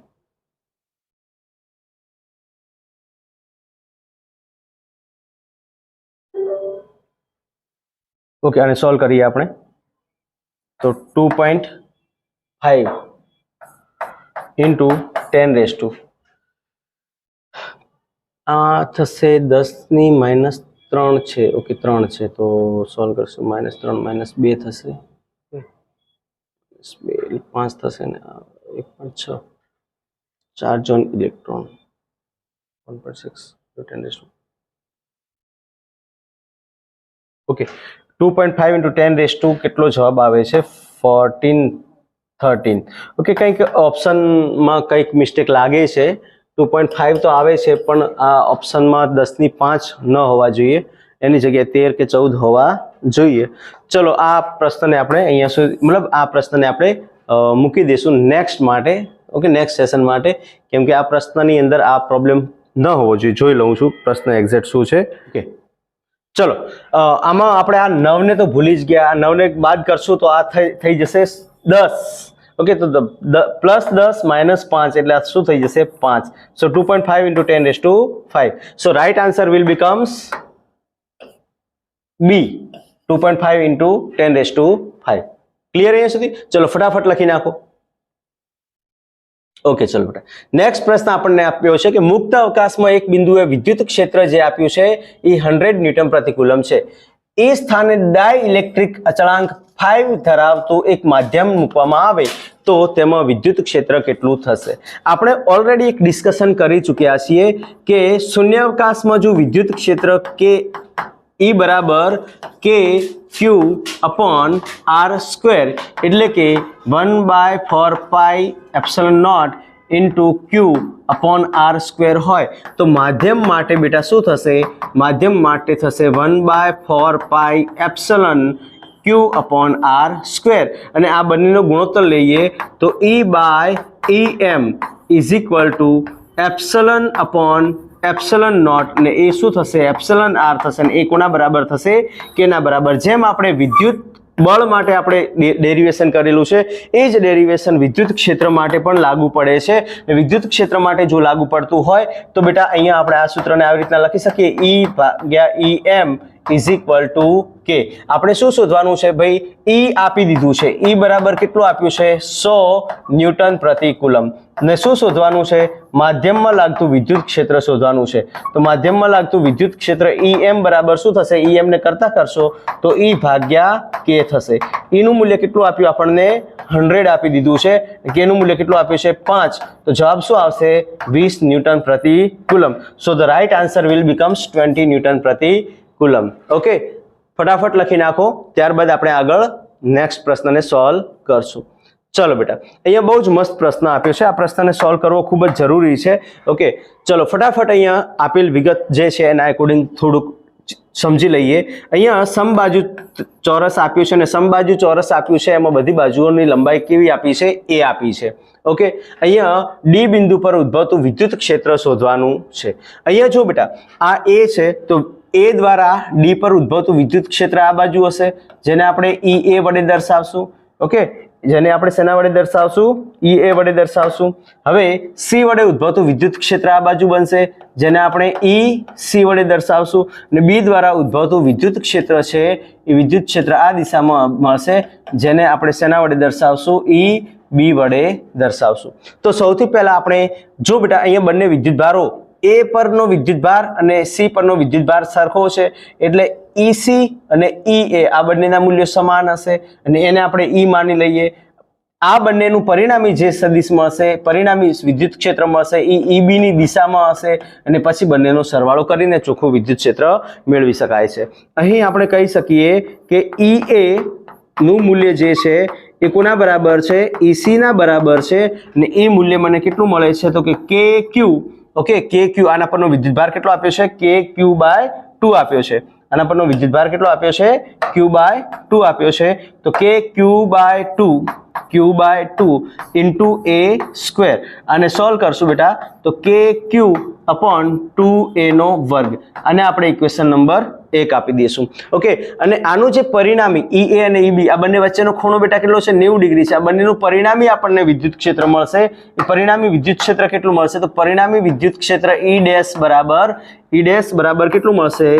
EA અને EC નું પરિણામી વિદ્યુત ક્ષેત્ર. ભાઈ બંને વચ્ચેનો ખૂણો 90 ડિગ્રી આપ્યો છે અને બંને વચ્ચેનો ખૂણો 90 ડિગ્રી આપ્યો હોય તો આપણી પાસે શોર્ટ ટ્રીક છે 2E મતલબ બંનેના મૂલ્યો સમાન આપ્યા હોય તો એના માટે શોર્ટ ટ્રીક છે આપણે 2E cos θ/2. 2E cos θ/2 એટલે cos 45. cos 45 શું થશે? તો 2E into 1/√2. 1/√2 એટલે વેલ્યુ મૂકશું એની અંદર તો આ થશે √2 into E. આને આપણે ઇક્વેશન નંબર આપી દઈશું બેટા 2. ક્લિયર અહીંયા સુધી? ઓકે અને ની જગ્યાએ ચલો ની જગ્યાએ વેલ્યુ મૂકી દઈએ. સમીકરણ 1 પરથી ની જગ્યાએ માનો કે વેલ્યુ મૂકી દઈએ તો E' આપણને શું મળશે? E' બરાબર √2 into ની જગ્યાએ વેલ્યુ મૂકી દઈશું તો એ થશે KQ/2A નો વર્ગ. ક્લિયર અહીંયા સુધી? ઓકે, √2 હે ને આવી રીતના મળશે અને આપણે સોલ્વ કરશું તો √2 KQ upon 2 into a નો વર્ગ, અને આપણે ઇક્વેશન નંબર આપી દઈશું 2. હવે જુઓ બેટા, અહીંયાથી આ અંતર કેટલું? આ અંતર a છે, આ અંતર a છે, તો આ અંતર √2a થાય પાયથાગોરસ પ્રમેય પરથી. આ √2a થશે તો બંને વચ્ચેનું અંતર √2a થશે. તો આપણને EB વડે મળતું વિદ્યુત ક્ષેત્ર EB બરાબર કેટલું મળશે? EB બરાબર કેટલું મળશે? તો KQ, અહીંયા વિદ્યુતભાર કેટલો આપ્યો છે આપણને? Q, KQ upon √2a નો વર્ગ, √2a નો વર્ગ, ને આને સોલ્વ કરશું તો આપણને શું જવાબ મળશે? KQ upon 2a નો વર્ગ. આ ઇક્વેશન નંબર થઈ જશે બેટા 3. આ ઇક્વેશન નંબર શું થઈ જશે? 3. ધેરફોર ડી બિંદુ પર ઉદ્ભવતું ચોખ્ખું વિદ્યુત ક્ષેત્ર, ડી બિંદુ પર ઉદ્ભવતું ચોખ્ખું વિદ્યુત ક્ષેત્ર ડી બિંદુ પર ઉદ્ભવતું ચોખ્ખું વિદ્યુત ક્ષેત્ર આપણને શું મળશે? તો E net બરાબર E ડેશ પ્લસ EB, બંનેનો સરવાળો કરશું તો અહીંયા તમે જોઈ શકો છો સમીકરણ 1 અને 2 પરથી E ડેશ બરાબર શું મળે છે મને? તો √2 KQ upon 2a નો વર્ગ પ્લસ આ વેલ્યુ કેટલી મળે છે? KQ upon 2a નો વર્ગ. આને સોલ્વ કરશું તો વિદ્યુત ક્ષેત્ર E net બરાબર શું મળશે? બોલો ફટાફટ. ઓકે, આની અંદરથી કઈ વેલ્યુ કોમન નીકળે એમ છે? તો KQ અને a² બધામાંથી કોમન નીકળશે. આપણે જોઈએ બધામાં KQ a² કોમન લીધેલ છે, તો KQ upon a² કોમન લેશું તો અહીંયા શું વધશે? અહીંયા આની સાથે કટ કરશું એટલે 1/√, અને 1/√2 થઈ જશે, તો આ થશે 1/√2 પ્લસ 1/2. ઓકે, આની અંદર વેલ્યુ મૂકી દઈએ કે ની, તો 1/4πε0 ઇન્ટુ a નો વર્ગ, ને આ 1 ની જગ્યાએ અહીંયા શું આવી જશે? Q into 1/√2 plus 1/2. ઓકે, આ શું મળે છે? ચોખ્ખું વિદ્યુત ક્ષેત્ર. So the right answer will becomes Q upon 4πε0 a² into 1/√2 plus 1/2. So A will be the right answer. A will be the right answer. ફટાફટ લખી નાખો. ચલો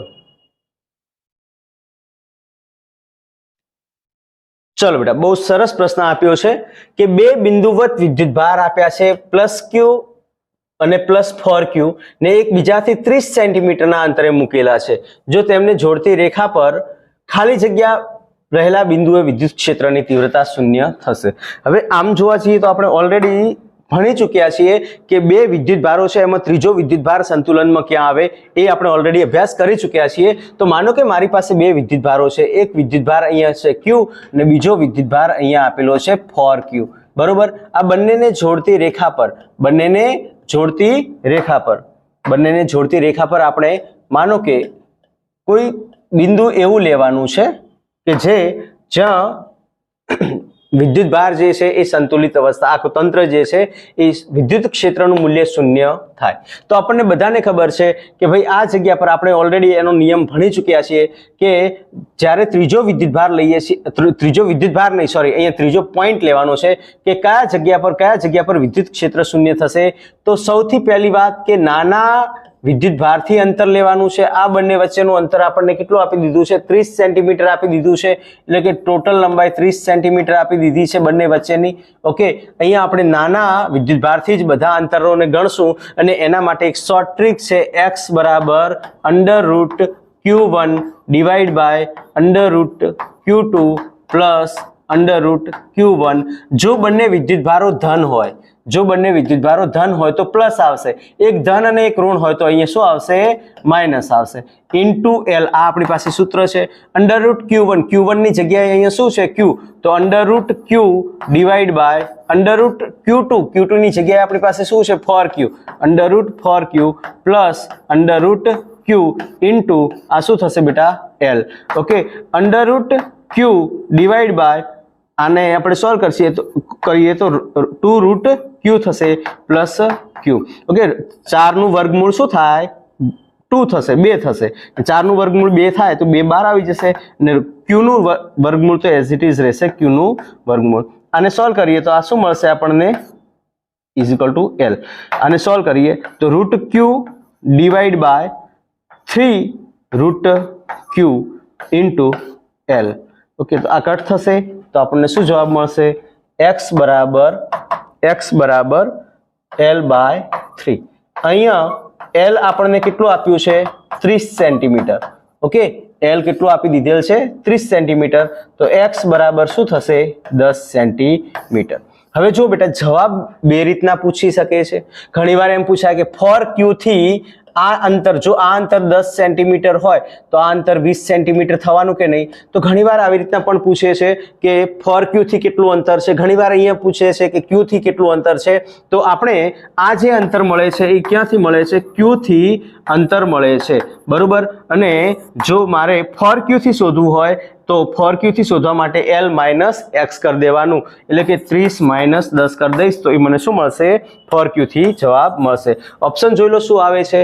ફોર ક્યુ વિદ્યુતભારથી 20 સેન્ટીમીટર, ફોર ક્યુ વિદ્યુતભારથી 20 સેન્ટીમીટર, અરે ફોર ક્યુ વિદ્યુતભારથી 20 centimetre. Okay, તો A will be the right answer. તમે જોઈ શકો છો બીજા કોઈ મેચ થતા નથી. Okay, so right answer will becomes A four Q વિદ્યુતભારથી 20 સેન્ટીમીટર. તમારે અહીંયા જોઈ જ લેવાનું કે ભાઈ આપણે જે પણ એક્સ આપણે જે શોધ્યું છે એ એક્સ હંમેશા નાના વિદ્યુતભારથી અંતર હોય છે, અને એ નાના વિદ્યુતભારથી જે અંતર છે એનું અંતર જે મળે છે એમાંથી મોટા વિદ્યુતભારથી અંતર બાદ, મતલબ ટોટલ અંતરમાંથી એ નાના વિદ્યુતભારનું અંતર બાદ કરશું એટલે મોટા વિદ્યુતભારથી મળતું અંતર પણ મળી જશે, અને આપણો જવાબ શું આવશે? A will be the right answer. ફટાફટ લખી નાખો, આગળ વધીએ. ચલો બેટા, નેક્સ્ટ પ્રશ્ન આપ્યો છે. આ તમારા માટે હોમવર્ક છે. આ તમારા માટે શું છે બેટા? હોમવર્ક. ઓકે, આ હોમવર્ક છે. હિન્ટ આપી દઉં છું કે એક વિદ્યુતભાર પ્લસ છે ને એક વિદ્યુતભાર માઇનસ છે. તો તમારે x નું મૂલ્ય જે શોધવાનું છે એમાં શોર્ટ ટ્રિક કઈ એપ્લાય કરશો? Under root q1 divide by under root q2 minus under root q1 into L. આ શોર્ટ ટ્રિકનો ઉપયોગ કરી અને x નું મૂલ્ય શોધી લેવાનું. હવે આ x જે છે એ હંમેશા ક્યાંથી હોય છે? નાના વિદ્યુતભારથી અંતર હોય છે, નાના વિદ્યુતભારથી અંતર. ઓકે, જે પણ જવાબ આવે એ જવાબ, આ x નો જે જવાબ આવે છે એ હંમેશા નાના વિદ્યુતભારથી અંતર હોય છે. નાના વિદ્યુતભાર એટલે ધન અને ઋણ નહીં જોવાનું. નાનો વિદ્યુતભાર એટલે જેનું મૂલ્ય અહીંયા 16 છે ને અહીંયા 9 છે, તો નાનો વિદ્યુતભાર કયો થયો? 9. અહીંયા ધન અને ઋણ જોવાના થતા નથી. ખ્યાલ આવી ગયો બેટા? ક્લિયર? તો આ થશે માઇનસ. ઓકે, નાના વિદ્યુતભારથી અંતર જે છે મળશે, અને તમારો જે પણ જવાબ આવે એ તમારે કમેન્ટ કરવાનો છે. ચલો ફટાફટ, હિન્ટ આપી દીધી છે, તમારે આરામથી આન્સર આવી જશે. ચલો ફટાફટ આગળ વધીએ. ચલો બેટા, નેક્સ્ટ પ્રશ્ન આપી દીધો છે. જો કોઈ વિદ્યુતભાર પર 150 ન્યૂટનનું બળ લાગતું હોય, કોઈ વિદ્યુતભાર પર લાગતું બળ કેટલું આપ્યું બેટા? F બરાબર 150 ન્યૂટન. આ પણ હોમવર્ક જ છે, પણ થોડીક હિન્ટ આપી દઉં. અને વિદ્યુત ક્ષેત્રની તીવ્રતા તમને આપી દીધી છે 1500. E બરાબર આપી દીધું બેટા કેટલું? 1500 વોલ્ટ પ્રતિ મીટર. ઓકે, અહીંયા તમને જે આપ્યું છે એકમ વોલ્ટ પ્રતિ મીટર આપ્યો છે. તો સંલગ્ન વિદ્યુતભારનું મૂલ્ય કેટલું હશે? Q નું મૂલ્ય શોધવાનું છે. તો આપણી પાસે સૂત્ર છે કયું બેટા? તો કે E બરાબર F બાય Q. તેથી Q બરાબર શું થાય? Q બરાબર થશે F by E. F by E, F નું મૂલ્ય બેટા 150, E નું મૂલ્ય બેટા 1500. આની સાથે આ કટ કરશું તો વધશે શું આપણી પાસે? 1/10 બરાબર 0.1. સો D will be the right answer. Right answer will becomes D. Okay, homework પતી ગયું તમારું. ક્લિયર અહીંયા સુધી? ઓકે, ચલો લખી નાખો ફટાફટ. તો આજનું લેક્ચર આપણે અહીંયા સુધી જ રાખશું. નેક્સ્ટ વિડીયો લેક્ચરમાં આપણે અભ્યાસ કરવાનો છે આગળના સારા એવા ટોપિક્સનો, સારા એવા MCQનો, જે આપણે નેક્સ્ટ વિડીયો લેક્ચરમાં ડિસ્કશન કરશું. તો તમે જે આજે કર્યું છે અને નોટ ડાઉન કર્યું છે, રિવિઝન કરતા રહેજો. તબિયત સાચવજો. All the best.